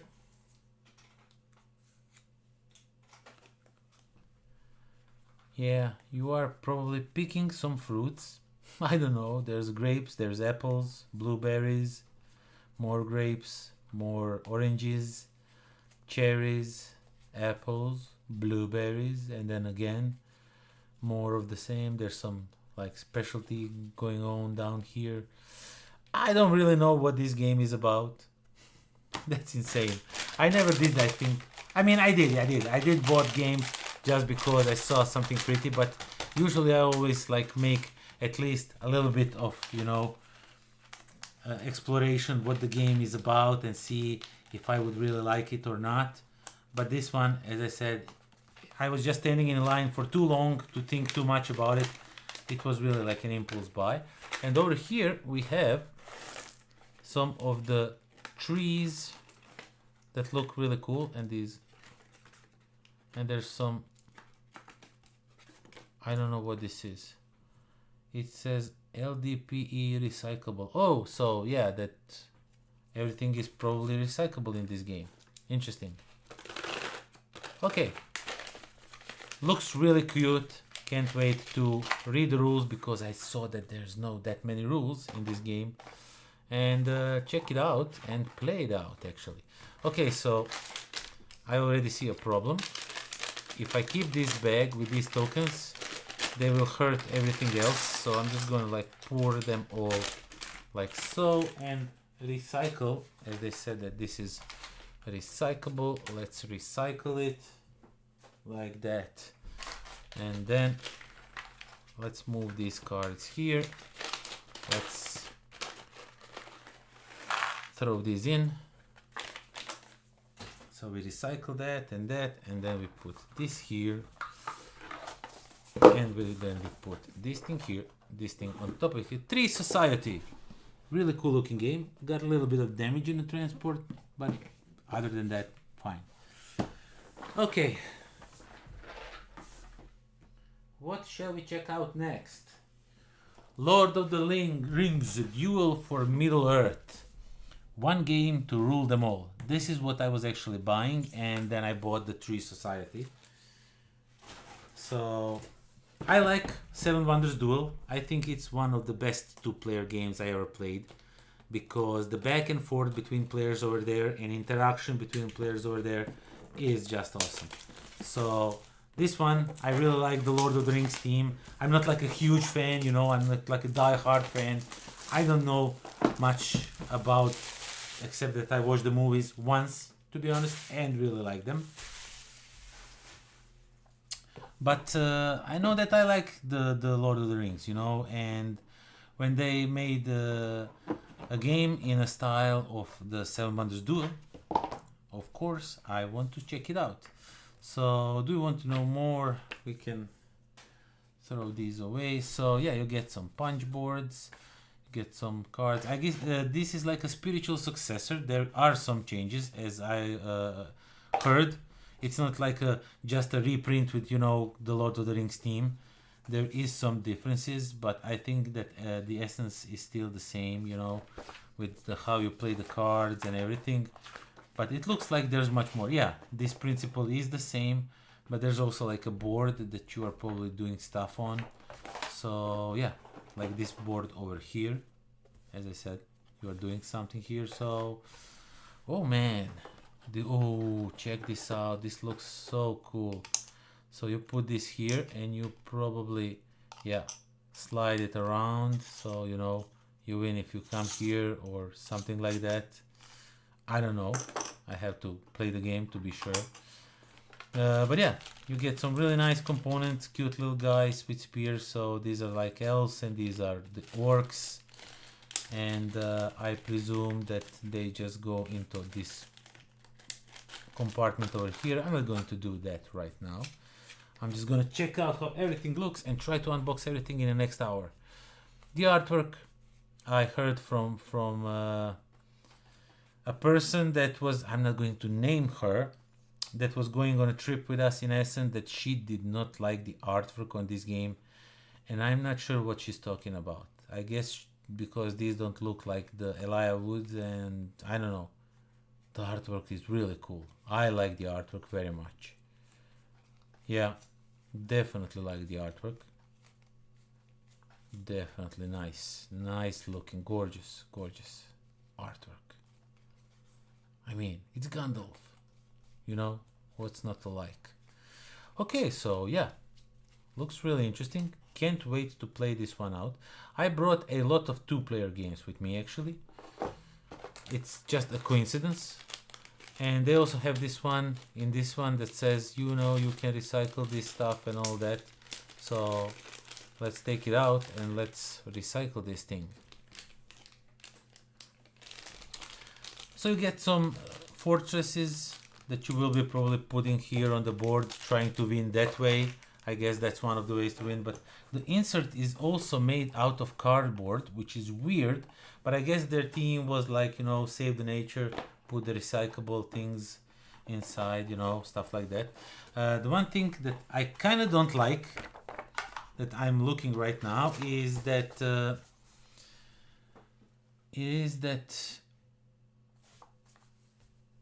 when you put this board on, the lid is already raised, and when you put the rule books, the lid is even more raised, and I don't like raised lid on a board games. I just don't like it.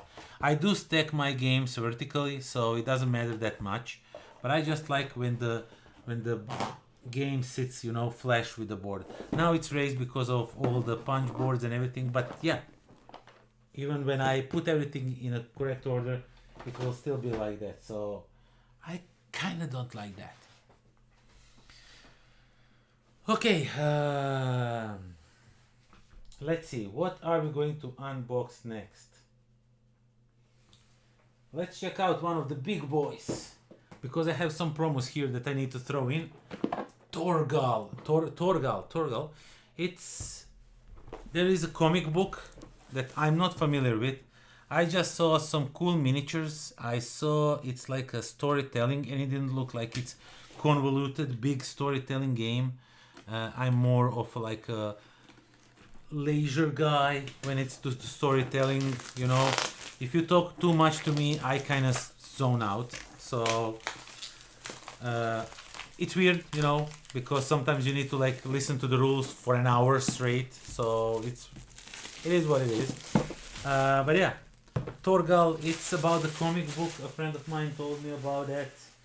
I really don't know much about it. I just know that I got some promos for it, and I need to throw them in. Okay, so let's see how it looks inside. Okay, so rulebook. Ooh, rulebook is actually pretty thick.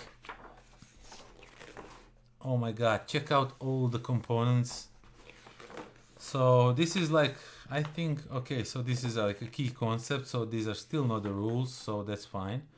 Atlas of Adventure just explains you what things do and how they do it. Character boards, how they work. Game flow, action phase. Now we are to the rules. Action, move, journey. Okay. There is a lot going on. I mean, there's like a lot of examples, so this is not like a lot of things to read, but still, I think I think I bit off more than I could chew with this one, but we'll see.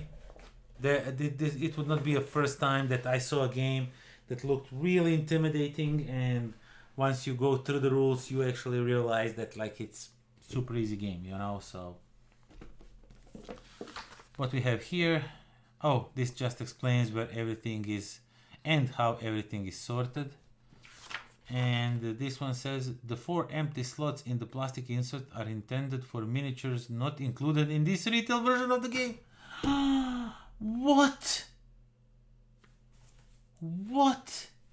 But there are miniatures right here, and it never says anywhere that miniatures are not included in the game until you open the game itself. This is not cool. I really do hope that miniatures are in here. This is not cool. Not cool. Okay, so we have some punch boards. The enthusiasm has worn off a little bit. I was really hoping there's miniatures in here. And the Atlas of Adventures. Adventure. I guess this is like, maybe a little bit of spoiler, but you know, what can you do? So basically, you get over here, probably move around here, you do stuff, you know. I still have to learn the game to figure it out. But wait, okay.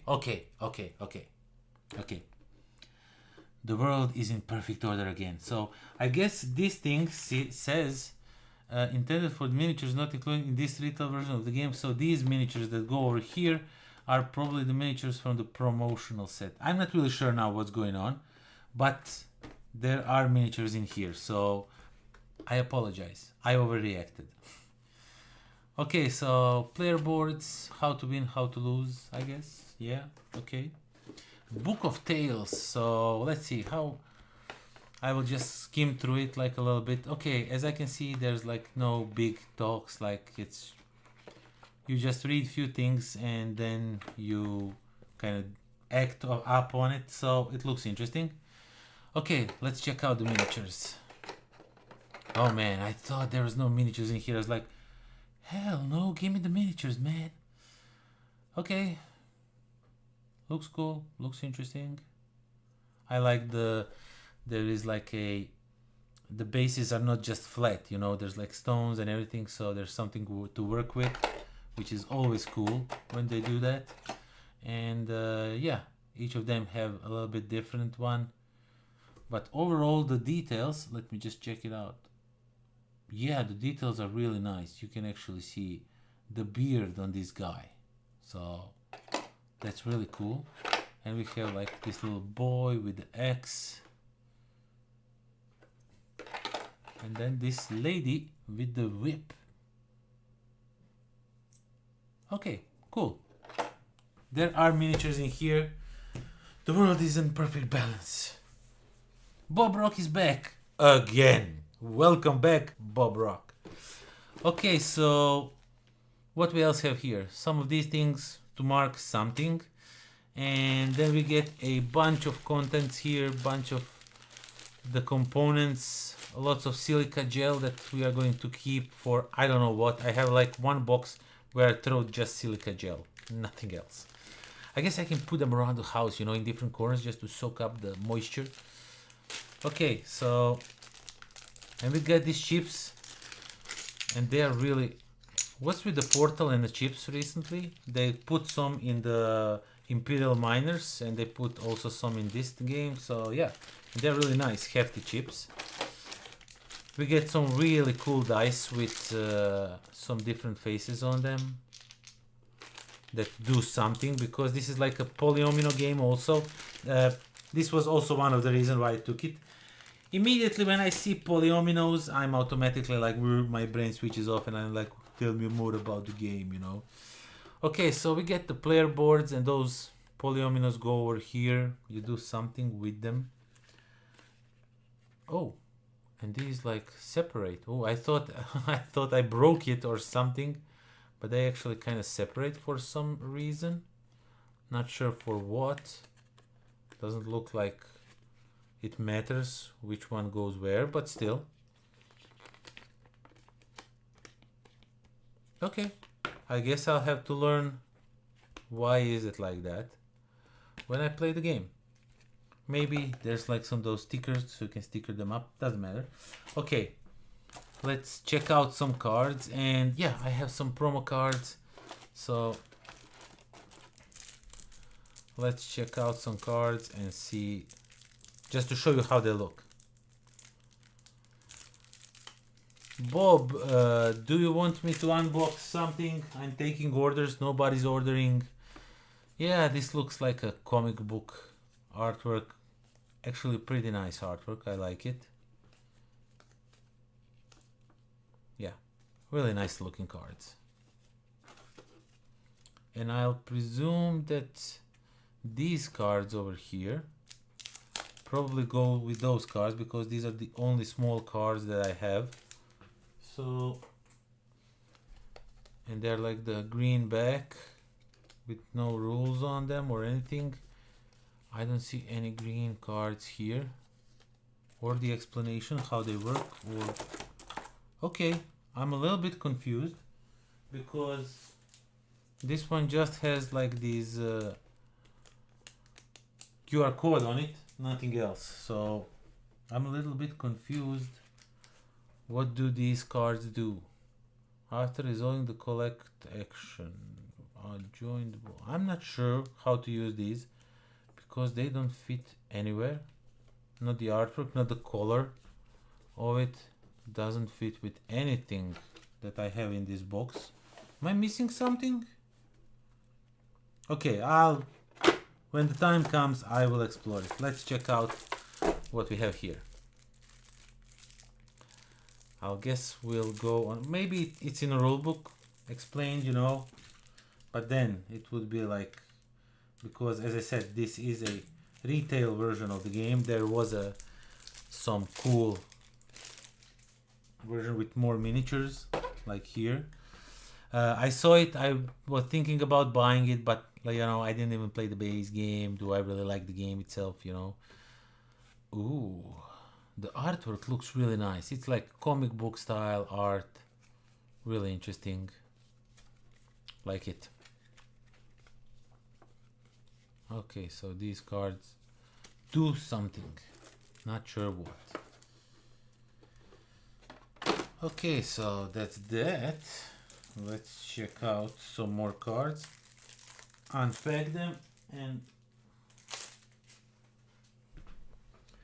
no, I want you to pack evacuation. It is actually packed, but I still have to film a insert from in my box for it. It comes with the insert from in my box, you know, and I have to film video for it, so it's not up for grabs until I do that. Okay, so these things are probably from that deck over there.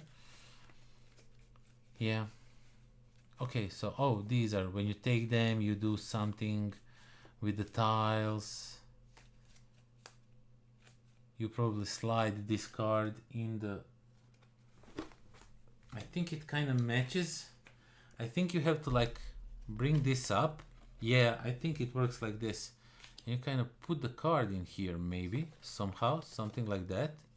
No, no, that looks stupid. That doesn't work.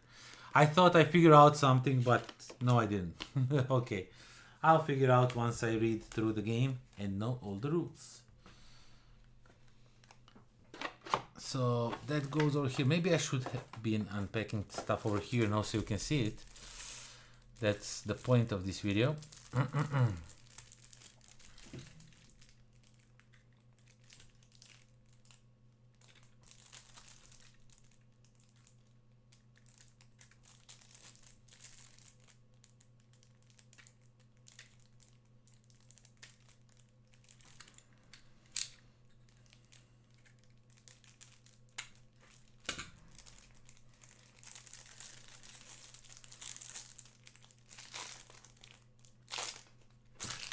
Okay. More cards that do something that I don't know what they do.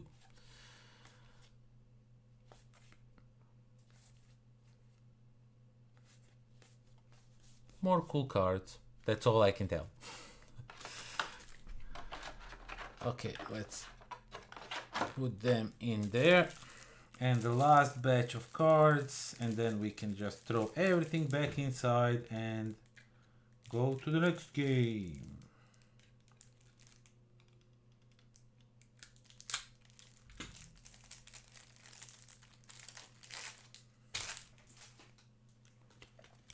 And as I said, few more cards.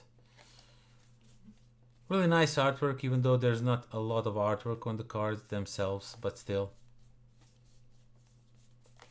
Looking forward to trying this one actually. As seeing by the stories, like it looks, it doesn't like spend too much time telling the stories and everything. It just throws you into the game, and that's something I always like. I mean, I like. It's weird, you know, to say I like storytelling, but not too much storytelling. Please, not that much storytelling. That sounds weird, I know, but you know, I like short stories. That's what I like. So yeah, let's pack everything up. I think it was something like this, and then it was something like this. This just explains you how you set up everything, this thing. So I'm gonna keep it, and there's like a gazillion different tokens that needs to be punched out. THORGAL, J. Kianka, I don't know. Looks interesting. Okay. I know what I want to unbox next. Cube Express. Cube Express. I saw this back of the box. I saw some railways, some cute little trains and houses, and I was sold. That's enough. I'm a simple man. You show me some little trains, you show me nice rail tracks, nice artwork of those rail tracks, and I'm automatically sold. Now, the box doesn't look like what's inside, you know. I don't think the colors are this like popping up, but yeah. And as you can see, there's like tiles, and they are way bigger than I thought actually. So we have a score sheet, of course, and then we have some cards that I can't take out. We have some cards. I have no idea what they're doing. As I said, I saw these cute tiles, not cute, but really cool looking tiles with the railways, and immediately I was interested. Immediately I was, yeah, I want to know more. And these are like the regular, you know, wooden components. You see the houses like from Catan. So I like it. I like these little trains. They look really cool. So yeah, each of the players gets their own board with their like stations, and I guess that you are building, no, not, I thought that you maybe build in a like adjacent to your building, your boards, but I think that's not the case. And you get a bunch of, okay, so these are like your starting houses, right? And you get a bunch of these tiles, and you are building your railroads and your stations and whatnot, and you are probably trying to be the best, and that's all I know about this game. And there's some score sheet here and some residue cardboard from something somewhere. This is like for more probably scoring or something. And then we have the rule book, the game rules, and Spiel and Leitung. So we get an English and the German version of the rules, which is awesome.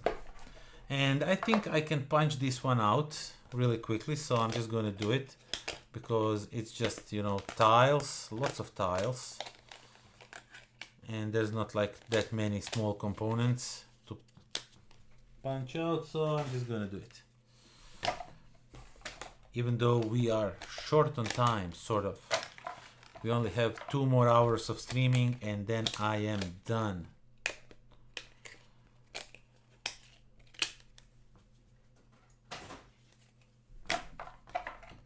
Maybe an hour. If my wife wants to go to the fitness, I just might get this a little bit shorter than I intended, so she can go exercise. Not like, let me send her a message really quickly, and then we'll continue.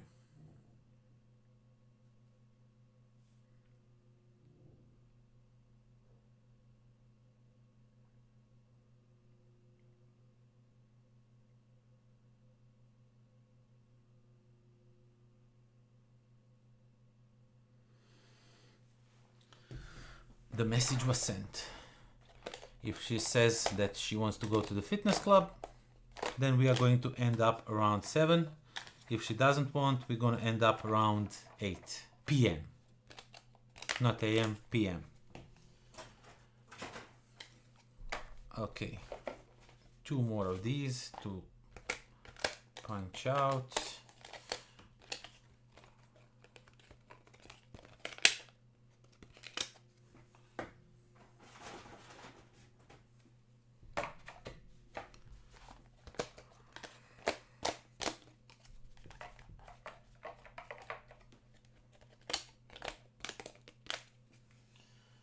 So many great games, you know. When I'm unboxing these, I'm watching them and I'm like, oh, I want to play this one. But then I unbox something else and I'm like, this one looks so cool to play. Maybe this will be the next one I'm going to play.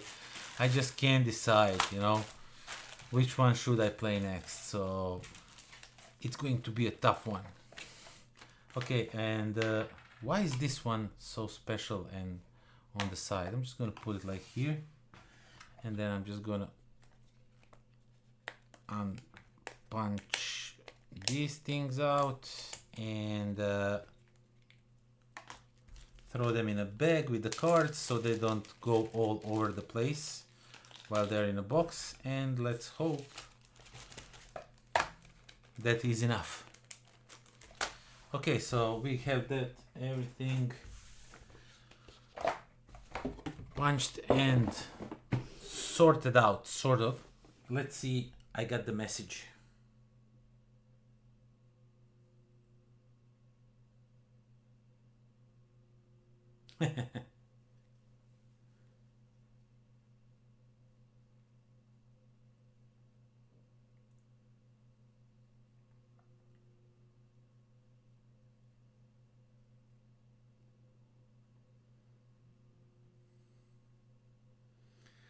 Okay, so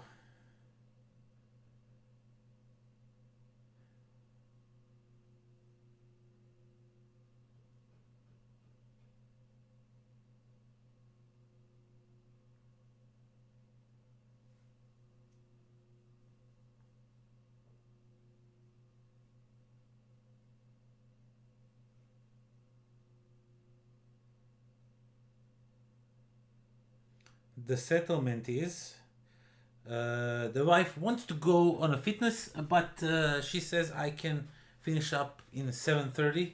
So yeah, until 7 we have another hour and a half of unboxing, and then we are done. If we unbox everything in that hour, fine. If not, we're gonna have to wait for review, you know, some other time. Did you get the Lord of the Rings Duel? Yes, I did. I unboxed it. You missed it. It was some time ago. I do believe that I did set up a stream in a way that you can like go back and check it out.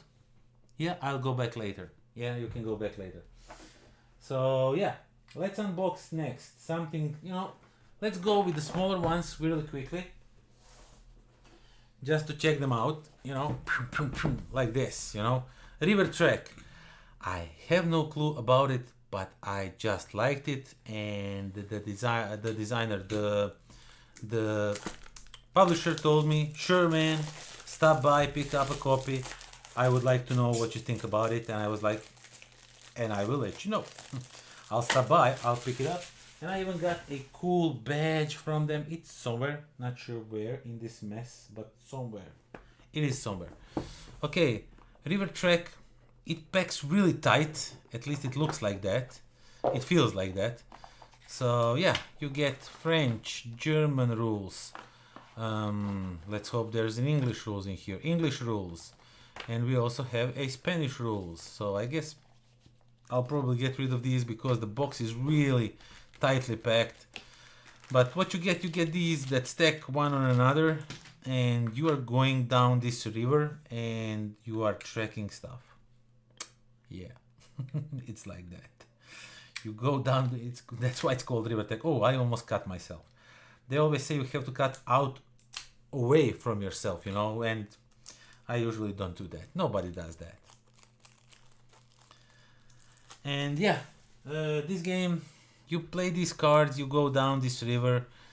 As I said, I'm not really sure. Or this, no, you don't play this card. This is like, I think, your currency, probably. I guess this is like a currency. Not sure, but I believe so. And yeah, you have these little houses. And on your turn, place a trading post. Okay, so this explains something a little bit. And then we have one maple and one house. And some animals and some... We can actually punch this one out because it looks like it doesn't take much time. And then we have these... Oh my god, they are so tightly packed. I hope I don't damage them with the scalpel. Just a second to check out the messages. Yeah, 7:30 p.m. That's how much time we have. Hour and a half, a little bit less, to unbox the rest of the games. And let's open this one up. I don't want to damage them. They feel like plastic, actually, not paper, but I think it's actually like a paper that has like a... They're really flimsy, you know, in a sense they're really like thin, but they feel like they're quality made. So yeah, you will make a river out of these, I presume, and then you will do something with it. Okay, let's throw it in. Let's punch these things. Oh my god, these punch beautifully. You just kind of touch them a little bit and they just throw in. They kind of like go out, you know. So yeah, I guess you have to find these animals or something. I'm not really sure. I will let you know more once I play it, but for now, just be happy that I'm unboxing them. I'm showing them to you, you know. And yeah, this one just explains all the animals in few different languages. So we have English, French.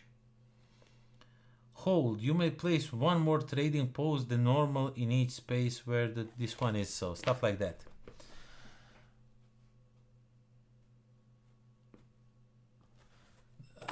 Bob says that he needs to really now to go away. He will probably not be back. Thank you for hanging with me so much, my friend.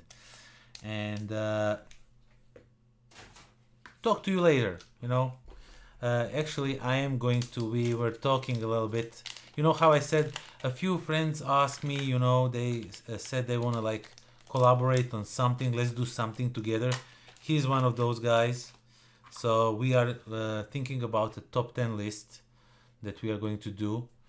And in a near future, not sure when. So I will not promise anything, you know, because I have some other stuff that are more important at this moment because we are moving. We have to like remodel all of this that I already mentioned at the start of the stream. So I have to first attend to that thing. I have to first do that, and right after that we are going to do some great collaborations with some great people. A lot of cool people to collaborate with. So yeah, that was River Trek. Smaller game. Looking forward to it. There is so many games to unbox. I'm not sure that we are going to be able to do everything in an hour and a half. So I'm just going to speed up. This is going to be like a speed run. Landmarks. Check it out. It's really cool. You know.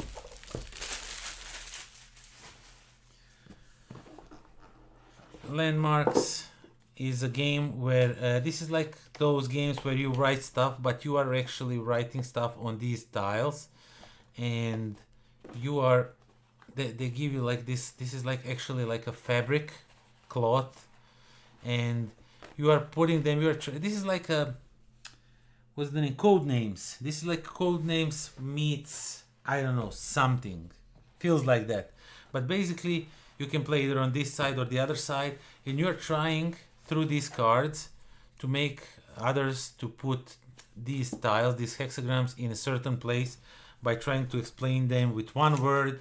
What are you, like if you say, for example, mountains, and then they have to figure out on which mountain should they put these and stuff like that.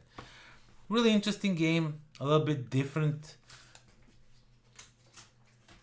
but it works in a way like code names, but just has like you writing the words and stuff like that. So there's like this beginner one, the advanced one, and the other version is actually like cooperative version where you are playing against one team against another team, stuff like that. So not everyone for themselves or something like along those lines.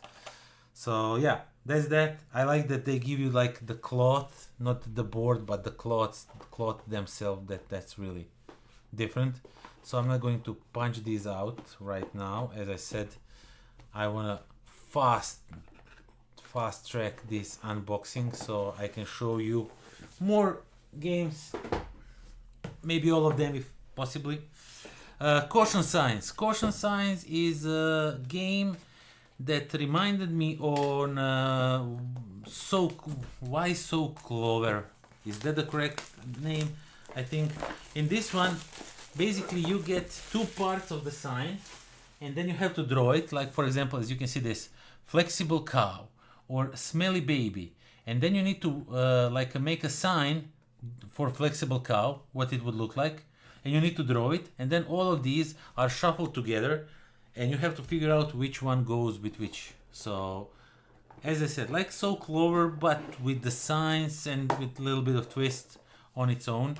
And of course everything is like a plastic, so everything is, these are your signs, you know, so you can either write on the, probably on the yellow or on the red side, depending what type of sign it is. Is it like a caution sign or is it more like, I don't know where I was going with that. And it plays up to, I don't know how many players, a lot. It plays up to how many players? 3 to 9 players. So 9 players can play this game.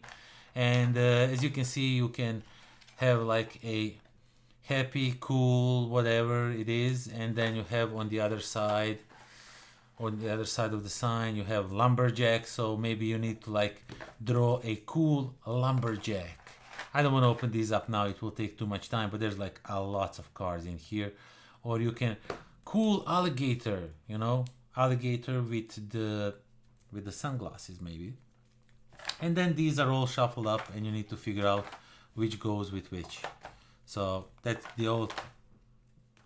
everything that this game does. It's a fun party game. I like these writing party games, so I think this one is going to be pretty cool. Can't wait to try it out. So that's it. Caution Signs. This one I have to remedy a mistake I did, and my friend was losing his mind because this one with the base game, it actually artwork continues and I didn't show that up. So to remedy that error, I promised to him that I will wait. Just let me. Oh my god, my legs hurt from all the sitting. Okay, bear with me for a second. I'll be right with you. I have to go all over the games, not step on anything. So I forgot to show this when I presented the game itself, you know.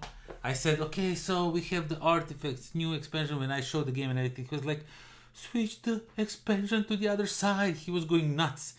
And I was not aware that the artwork actually continues to the base game, you know. So you can have it displayed like this, you know, the artwork, everything continues. And yeah, so mistake averted this time. I mean, not the mistake averted, but you know what I was trying to say. Speaking for so long in a language that's not your native is pretty hard, and sometimes you lose your words. Crisis averted. That's what I was trying to say. So I remedied the mistake, and now let's see what the artifacts bring. The Veil of Eternity is such an awesome game. Slaven was bothering me for months to sell him my own copy, and I said no, and he said okay, fine, I'll have mine.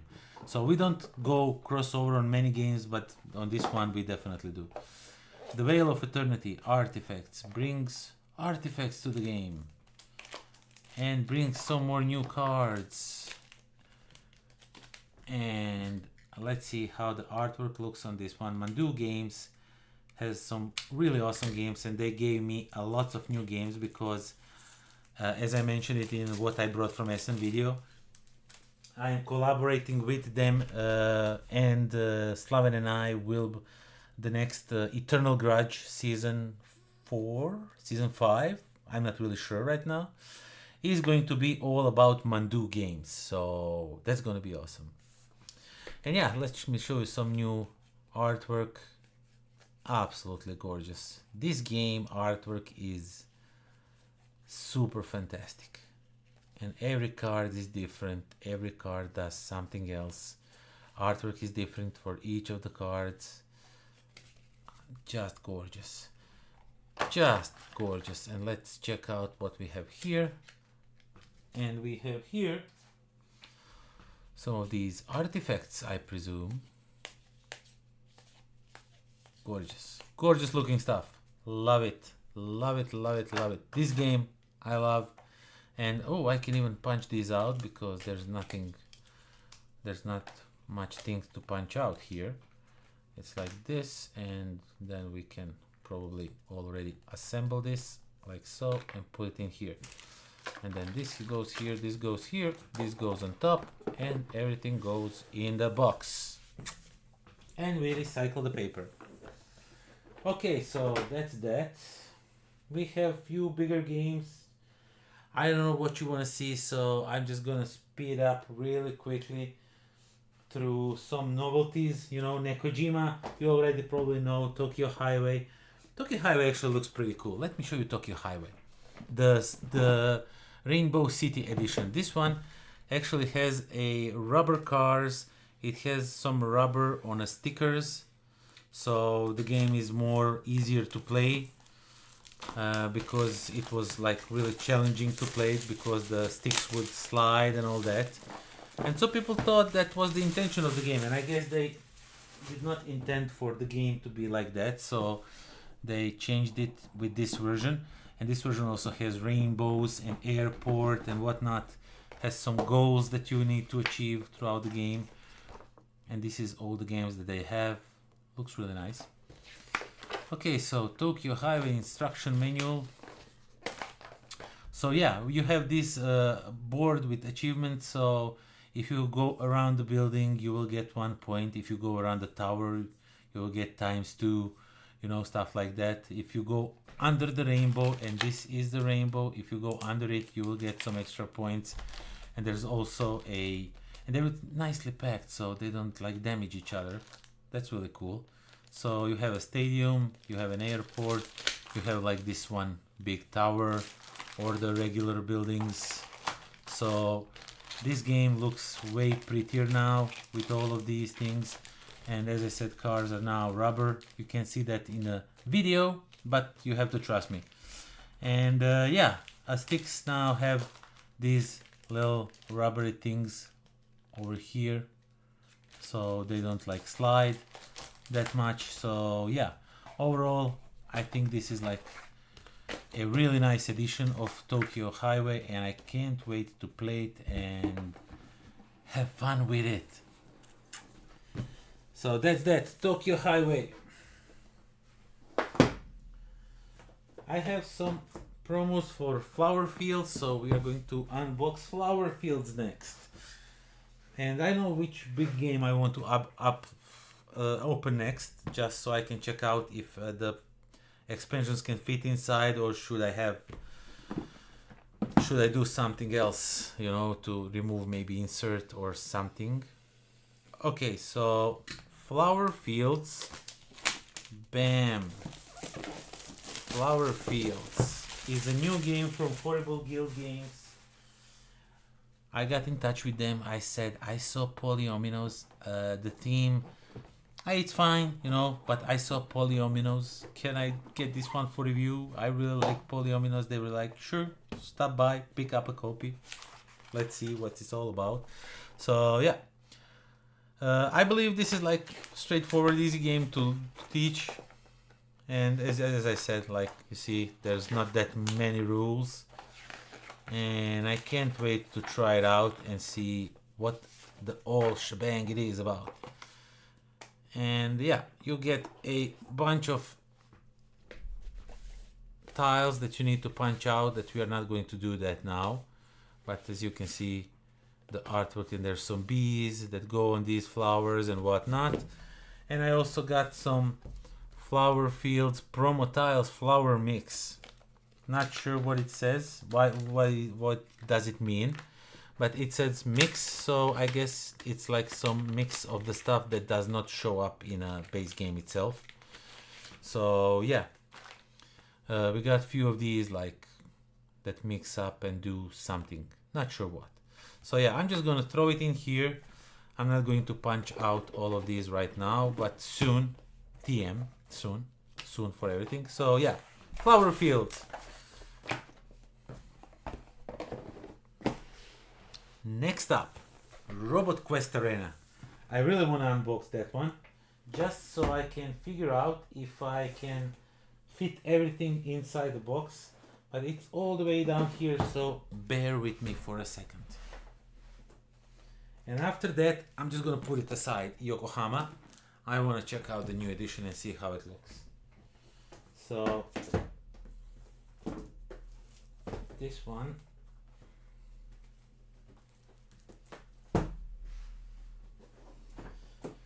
I know that this game is out for some time now, but I just couldn't let it go past me when I saw it, because it reminded me of a Robo Rally, but better. The Robo Rally has its own problems. It lasts forever. That game, if you want to play it, you will play it forever. I'm not sure about, there was a reprint. Maybe they changed some stuff up, but I remember when we played it like 5 players, it took us forever to finish the game. It was insane because, you know, of constant PvP between players. What I'm interested in are these guys, you know, this thing and this guy and this one. I'm not sure if they will fit in a base game itself. So I want to check out how everything is sorted in here and see if I'll have to like make some room, you know, figure out maybe a custom insert for it or something. I believe they made a great insert, but you know, with the expansions, I don't want to keep them like this. This is like not the way I want to fit everything back inside, even though it's really cool, you know, like presentable, but I am really tight on the space for my board games, so I really have to like make it as much use of space as possible. Okay, so the rules themselves don't look really that complicated. Sample of the turn, additional rules for 2 players, for teams. Character, each character is explained with their own robot. A little bit of like a lore and glossary about resources and everything. So yeah, so far looks really cool. A lot of cardboard to be punched out. No, actually not. This is like the board and this is all you need to punch out. Okay, cool. Let's see the board. Let me show you the board, because I think it looks, oh my god, it's a big board. It's again another 3-fold guy. So it's a huge board. It covers a lot. But I like it. It looks really cool. So yeah, this is like a robot fighting in the arena type of a game. And from what I see here, there's a lot of room, not for the robots themselves, but there's lots of room. So I guess I might even keep the insert. Maybe just take the robots out of this and just throw the robots like this, you know, like they are without this thing. Just throw them in here. Maybe 3 of these will fit in here. And all of these other components could go somewhere around here. So yeah, but overall, oh my god, let me just get the feel for one of the robots. Yes, they're so big, chunky, plasticky robots. And I like that they come pre-painted. I would paint them myself if they didn't come painted, but I like that they did. So I don't have to paint them, you know. One paint job less to worry about. When will I paint it? Okay, so what we have down here. Okay, so we get a bunch of these things, a bunch of cubes, and we also have cubes for all of these guys that I guess I'll have to put in the baggies and just throw somewhere. And we get some cards. So yeah, I guess there is a possibility I could use this insert with all these robots, but it might be like super tight fit, so I might get rid of the insert and make one myself for the cards, for the components, for everything. Okay, let's check out some of the cards and see how they look really quickly.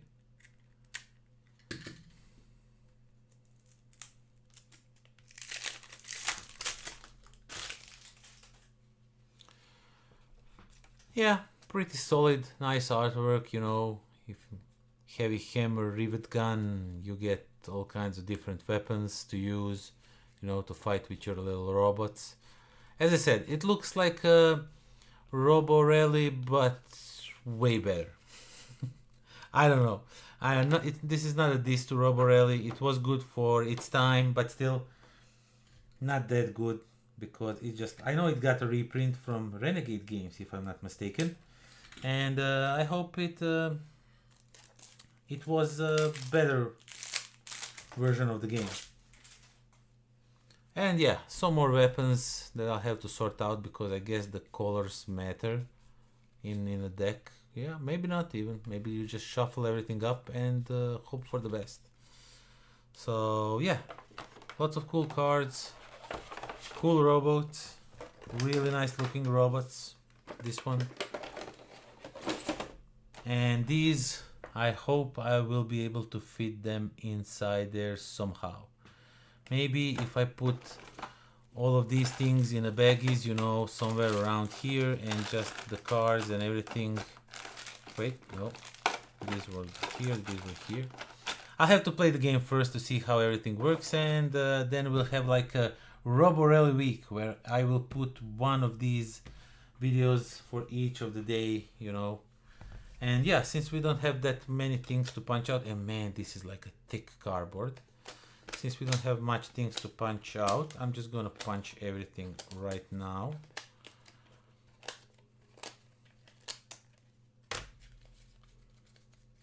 And just sort them in here, because I presume they go in there. And that is that. And then we put this one up here, and then this over here. Really looking forward to this one. Oh man, ROBOTQUEST Arena. Okay, let's put this one aside. And yeah, I will not unpack these robots right now. So, as I said, I first want to like figure out how will I store all of these in that box over there, if I'm able to. And if they come out with more robot expansions, then we are doomed. I'll guess a custom insert. Maybe my friend from In My Box can make a custom insert for this one. If I politely ask him, if I give him the game, you know, he return it to me with an insert, that would be cool. Maybe think about future expansions with robots. That might work. So yeah, okay. What else can we, what else I want to show you up? What else I want to show you? We have like another less than an hour. Oh yeah, I said Yokohama, the new version. Yokohama, I absolutely love. This is easily my top 5 game. Easy. From first time I got it, actually it's a funny story. You know how there's those BGG giveaways for each of the new games coming up, and Yokohama was on a Kickstarter, so I feel that that giveaway, you know, answered all the questions, everything, and I actually won. I was one of the winners, and I won a deluxe version of Yokohama. Now this is a normal version, this is not a deluxe version, so this is like the normal one. And yeah, I won the deluxe version, and it was like it's only produced in 500 copies or so, and I thought to myself, I don't have much interest for this game. It doesn't look good, you know, visually it doesn't look good. And I thought to myself, okay, listen, you know, it's like 500 copies, so I'm going to just probably sell it, you know, and buy something that I visually like. And yeah, I got the game. And before I wanted, you know, I was thinking, of course, I'm gonna sell it. And I was like researching for how much does it go once it's like in a retail, because the normal version and everything. And I saw that it has like a huge, you know, it was like 7 or even 8 point something was the score on a Board Game Geek. I am really not sure right now, but it was like it's a really good game. And I'm like, okay, I don't like how it looks, but people are saying that it's really good game. Maybe I should check it out. And I said to myself, listen, I'll unpack it, I'll play one game, read the rules, I'll play one game, see how it plays, and then I'll probably just sell it, you know, as I intended in the first place. And while I was reading the rules, I was halfway through the rules. The rules were written in a weird way, but I understood how the game plays. It was like Istanbul, but it felt kind of better. And through halfway through the rulebook, I was like, I don't think I'm selling this one. And when I played the first game, I was like, yeah, I'm not selling this one. This is like a top 10, as I said, top 5 material through gameplays. But yeah, this is the new version of Yokohama. They did few things differently. On the first glance, I like some of the things that they did differently, and on some stuff I like less. Let's say it like that. So yeah, the boards, everything is now kept on your board. Like this board, you are also scoring, because the scoreboard was taking too much space. The game itself already takes too much space, and the scoreboard is now on your personal board, so you can like put your meeples around here and keep your score up. So that's really cool. That's something I like. And the cardboard is really thick. It's really nice, thick cardboard. And all the setup or randomizer is done now with these, not with the cards. The cards would sometimes slide on the boards themselves in the Tasty Minstrel version game. Now everything is here. So there's a lot of cardboard, as you can see, to punch out.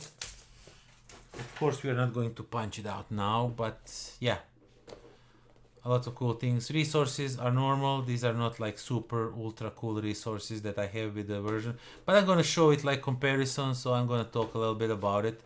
But overall, since this is like a big thick cardboard, it really doesn't matter if it's not like the ultra cool wooden little fish, even though it looks cool. So yeah, the buildings, everything, as you can see, looks really interesting. Regarding the rules, I don't think they changed much, if anything. Okay, so these are just how the resources are stored. Oh my god, they did this. This is so cool. They made this like in 2 of these, really nice, so you can like store everything nicely. The orders are here, the cards with the orders. And it looks like there's less of these technologies. At least it looks like it's less. I'm not sure. And yeah, the one thing I wish they did a little bit differently is that I mentioned. I was not even aware of that. I just figured it when I was putting this game like on an own list and everything. The guys are really small, and that's fine, but the main guy, the main person, is just like the bigger version with a little bit of artwork. I wish these were a little bit bigger. These meeples were a little bit bigger, but that would mean that the boards would need to be bigger. So I understand why they went with a little bit smaller guys. But this guy, in a Tasty Minstrel version, they looked a little bit, each of them looked different, you know. So I wish if they would maybe make those a little bit different. But maybe in the deluxe version they are. I'm not sure. In this version they are not. So still, really looking good. And knowing that the game is not available because Tasty Minstrel game unfortunately closed their shop and they don't no longer exist. It's really cool that they brought us the Yokohama. this is the game I was showing to so many people, and I still have to play with anyone and hear them say that they dislike the game.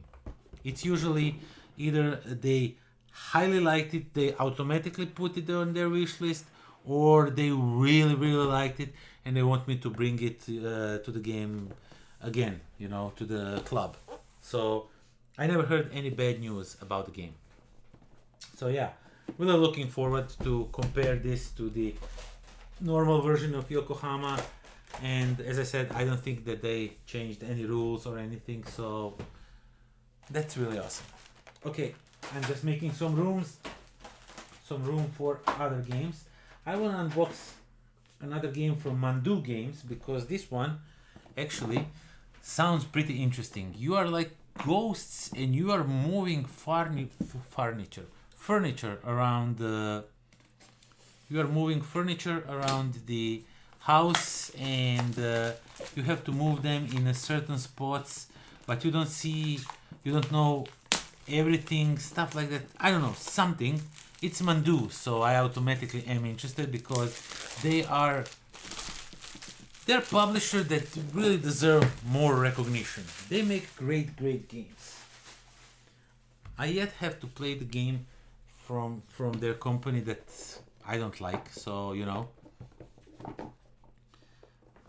Oh, come on. Okay, Quiet House. Quiet House probably has, well, these are the English rules, and as I said, very few rules, very easy to understand how this game plays. Not that many rules, and there's a score table. Okay, really cool. And you get these things. You are probably voting for something. And then this is the house, and I think it's played in a box like this. And then you put the cards here, and you will then move these things around that look really cool. Like there's a mirror and candle lights and the statues and whatnot.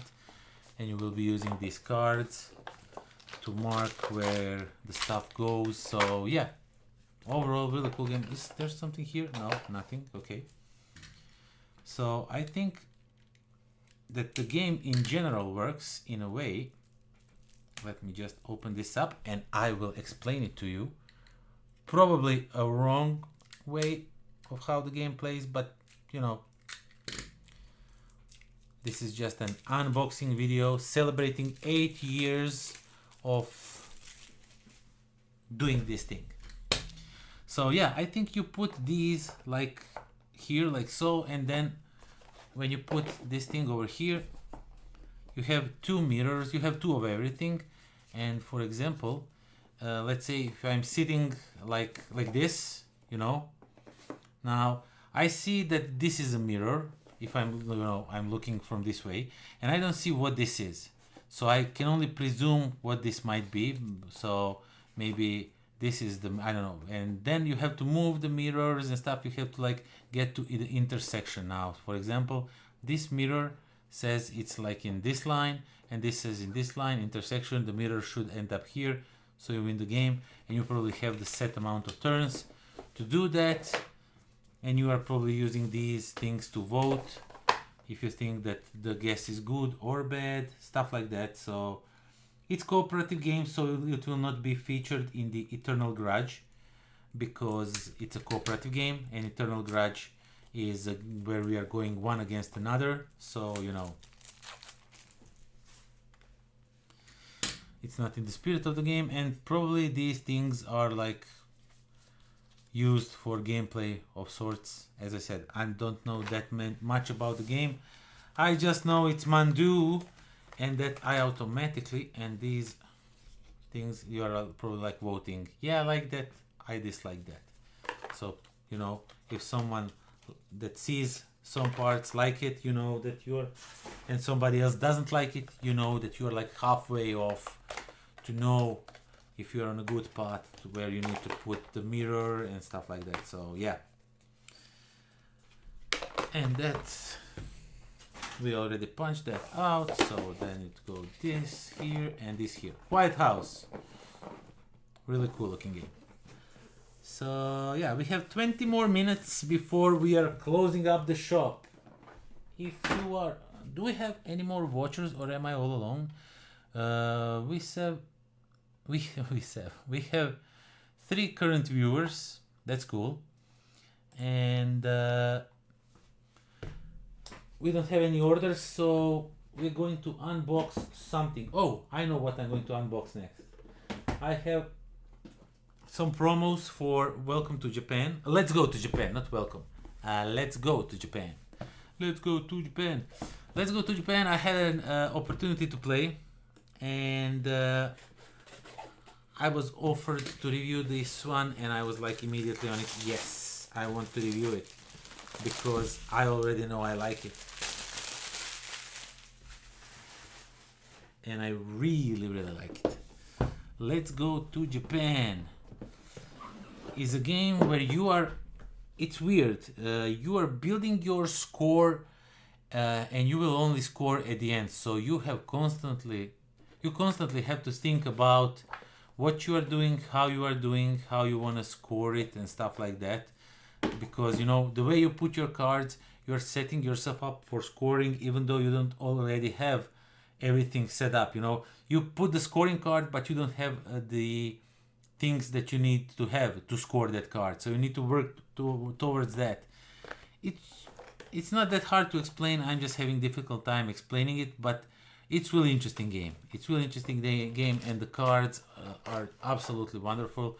So you are traveling to Tokyo and Kyoto, and you have to it has like this type of drafting where you draft few cards and then you give some to the other players, and then you go in the reverse order, stuff like that, you know.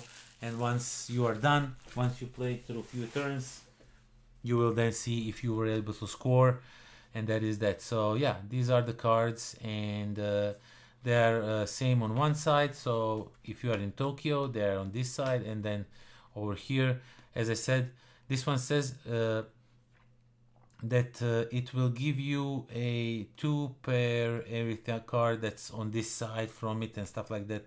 Two points per these type of symbols and stuff like that. So you have to like figure out where you need to put it and what will give you. So yeah, I'm really having a hard time explaining it right now, you know, because I'm talking already too much. We are streaming for what? How long are we streaming? How long is this stream so far? Wait, let me quickly check it out. We have streaming for 4 hours now. Man, when I think that last year I streamed for 7 hours, and I'm already dead right now. So you know, if I would have to stream for 8 hours because it's 8 years of channel, that would just be insane.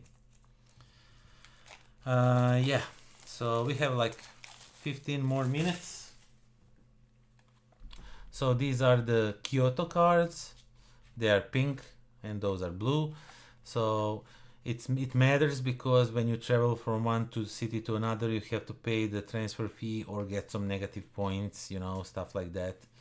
And yeah, also again, as I said, you have to be careful because of the scoring and when you put these cards in play and stuff like that. But the artwork is really nice in this one. The cards themselves look really cool. They're like big cards. And I also got some expansion for it. Some, I don't know if those are the promos or not. So I think these are like easily accessible.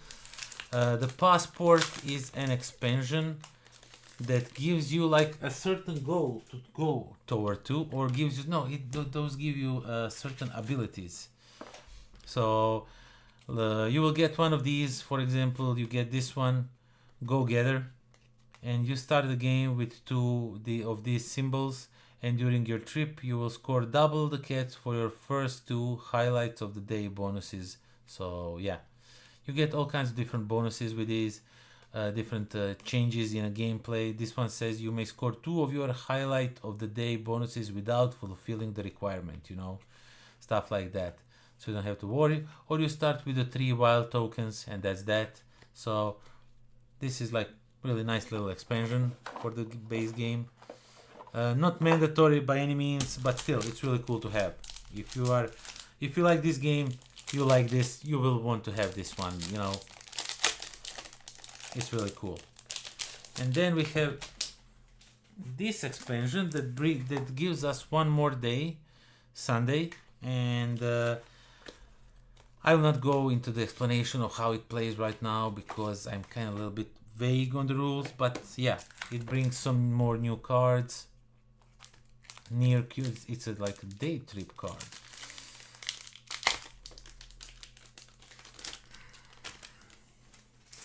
I remember I played with these, but I don't remember what they do and how they do. Are they? Oh yeah, I don't remember. You have to play it at certain point, if I'm not mistaken. I can't remember right now, so I'm not gonna go too much into details. But yeah, that's the Let's Go to Japan. And these were like here, if I'm not mistaken, like so. I'll have to figure out how everything goes later when I punch out everything. And yeah, can't wait to play this one again. It was really fun game. I really enjoyed it. So what else should we unbox next? No orders, so I'm gonna go my own way. I'm gonna show you a YETI snack. Again, another game from Mandu Games.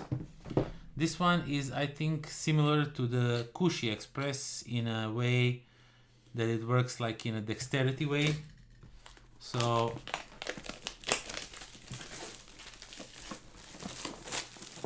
YETI snack. Come on, mix up flavors with ice molds. What you do in this one, you have these ice molds, and let me just quickly get them out of the box.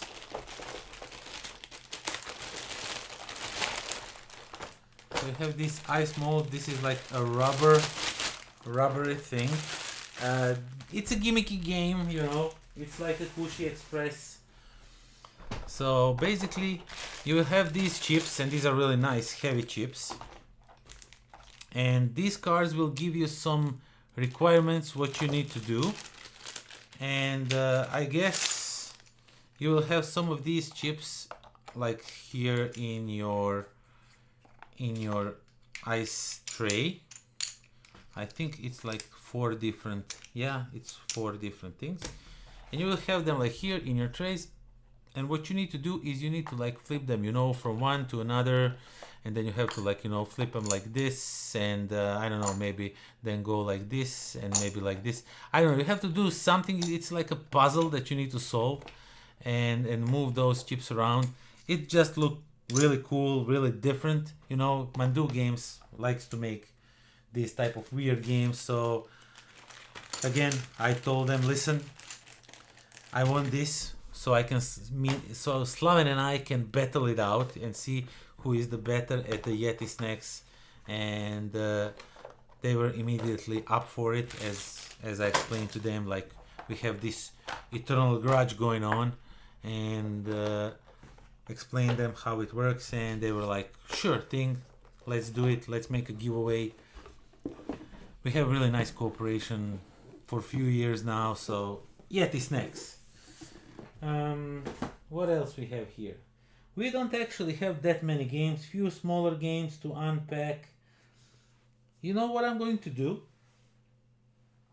I'm just going to unpack, because I'm interested how they managed to do that. I'm just going to unpack these 3 small games, and then the stream will be over. So I pick up these from Essen. It's like small games in really small, I mean, it's like big games in small box, so to say. And yeah, they looked interesting. So I know that even the guy that's playing, you know, games on a beach, and he's like suffering. So yeah, he told me like, if you don't like this one, I want it. And I was like, yeah, I think I will like this one, so you will not get it, you know. So Viking Seesaw, the packaging is really weird. So the Viking Seesaw is a game. Oh man, this will be a, and these are, oh, these are like metal and plastic and rubber and wood, and there's like also a metal coins. But oh man, this is going to be a pain in the ass to assemble and disassemble each time. Already I see that this one should probably go in here, but it does not fit. Yeah, it's a ship, it's a flag. Oh my god, already a problem. So insert flag into the ship and place 6 chest pieces, cabin deck. Okay, so yeah, this one already doesn't fit in here. I guess I'll have to use a scalpel to scrape it a little bit, because I mean it goes inside, but it goes like super hard, so I'm afraid I might damage it. Okay, it goes actually inside. I guess the paint is a little bit thicker, but actually this one, and then you have to put these things in a seesaw, and you have to, like, you know, make it seesaw.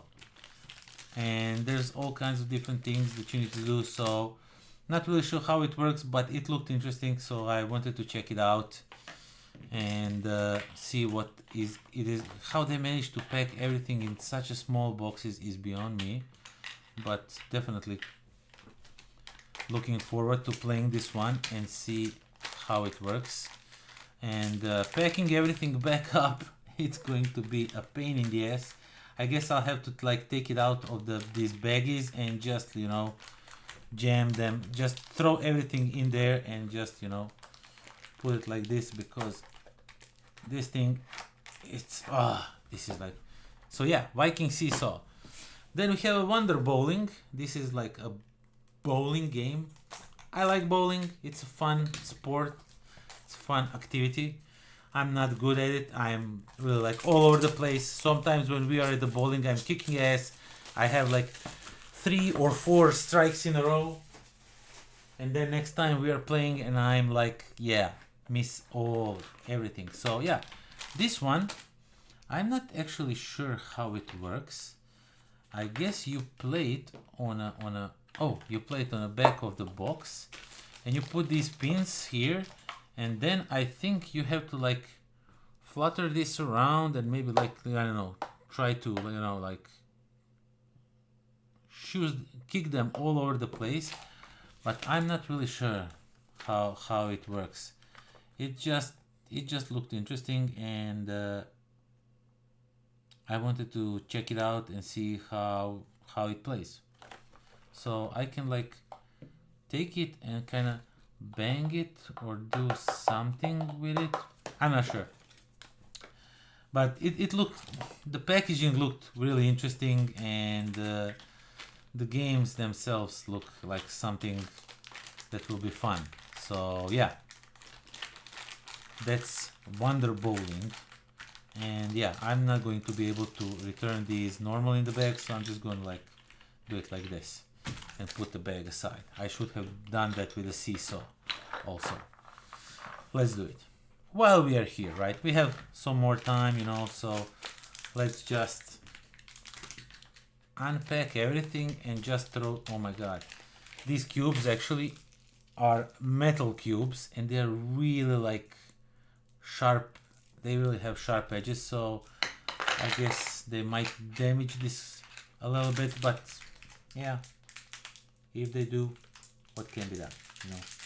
It is what it is. If they damage the ship a little bit, that's fine, you know, these are just games after all. This is not life-changing things. Okay, so these cute little balls, let's throw those inside. Let's throw this also like that. Okay, move the bags aside, this one into the garbage, and now we have some plastic components, and we have some rubber bands. I'm wondering, no, these are like the rubber bands for your hair. the things I don't have.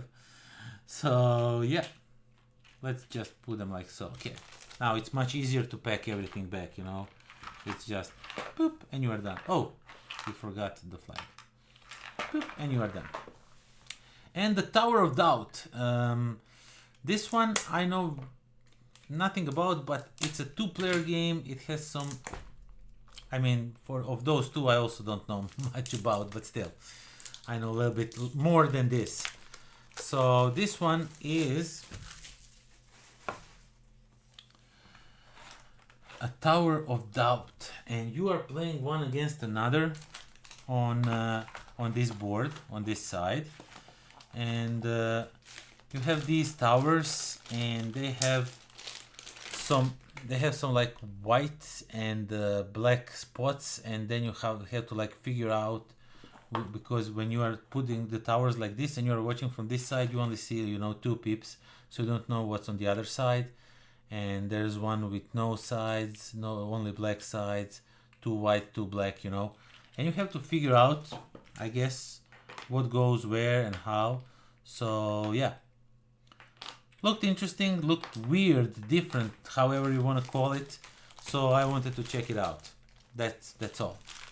It just looked different and I wanted to check it out. And you have some components that don't fit very well in here, and I'm just gonna like put them all out, and see they're even like glued a little bit together. That's most unfortunate. And some suns in here, and okay, and that is that. And then we put this thing here. We have some stickers to sticker somewhere, and we put the smallest bag ever and just put the game here, and we are actually done. We did not manage to unpack everything because I like to talk a lot, I guess. So yeah, that was birthday stream unboxing. I will unbox the rest of the games by myself without, you know, live streaming. And there's few more games that I'm sad I didn't manage to unbox, like Quartz, because it has some cool little dice that is probably going to be one of the games that I will unbox first. But yeah, thank you all for being here. Thank you for all the lovely support with the comments, with super chats. This is actually, I think, first stream that people actually put a super chat in, so thank you very much for that. That's really awesome of you. And yeah, 8 years. I plan on doing this at least 10 years, and after that we'll see. Now I'll probably continue as long as you are here, all of you. So yeah, thank you all for watching. Thank you for subscribing, for spending time with me, you know, for all of that, for all of your support on Patreon, with likes, with views, with comments, with super chats, with everything. And yeah, that is that. Until next time. Pozdrav.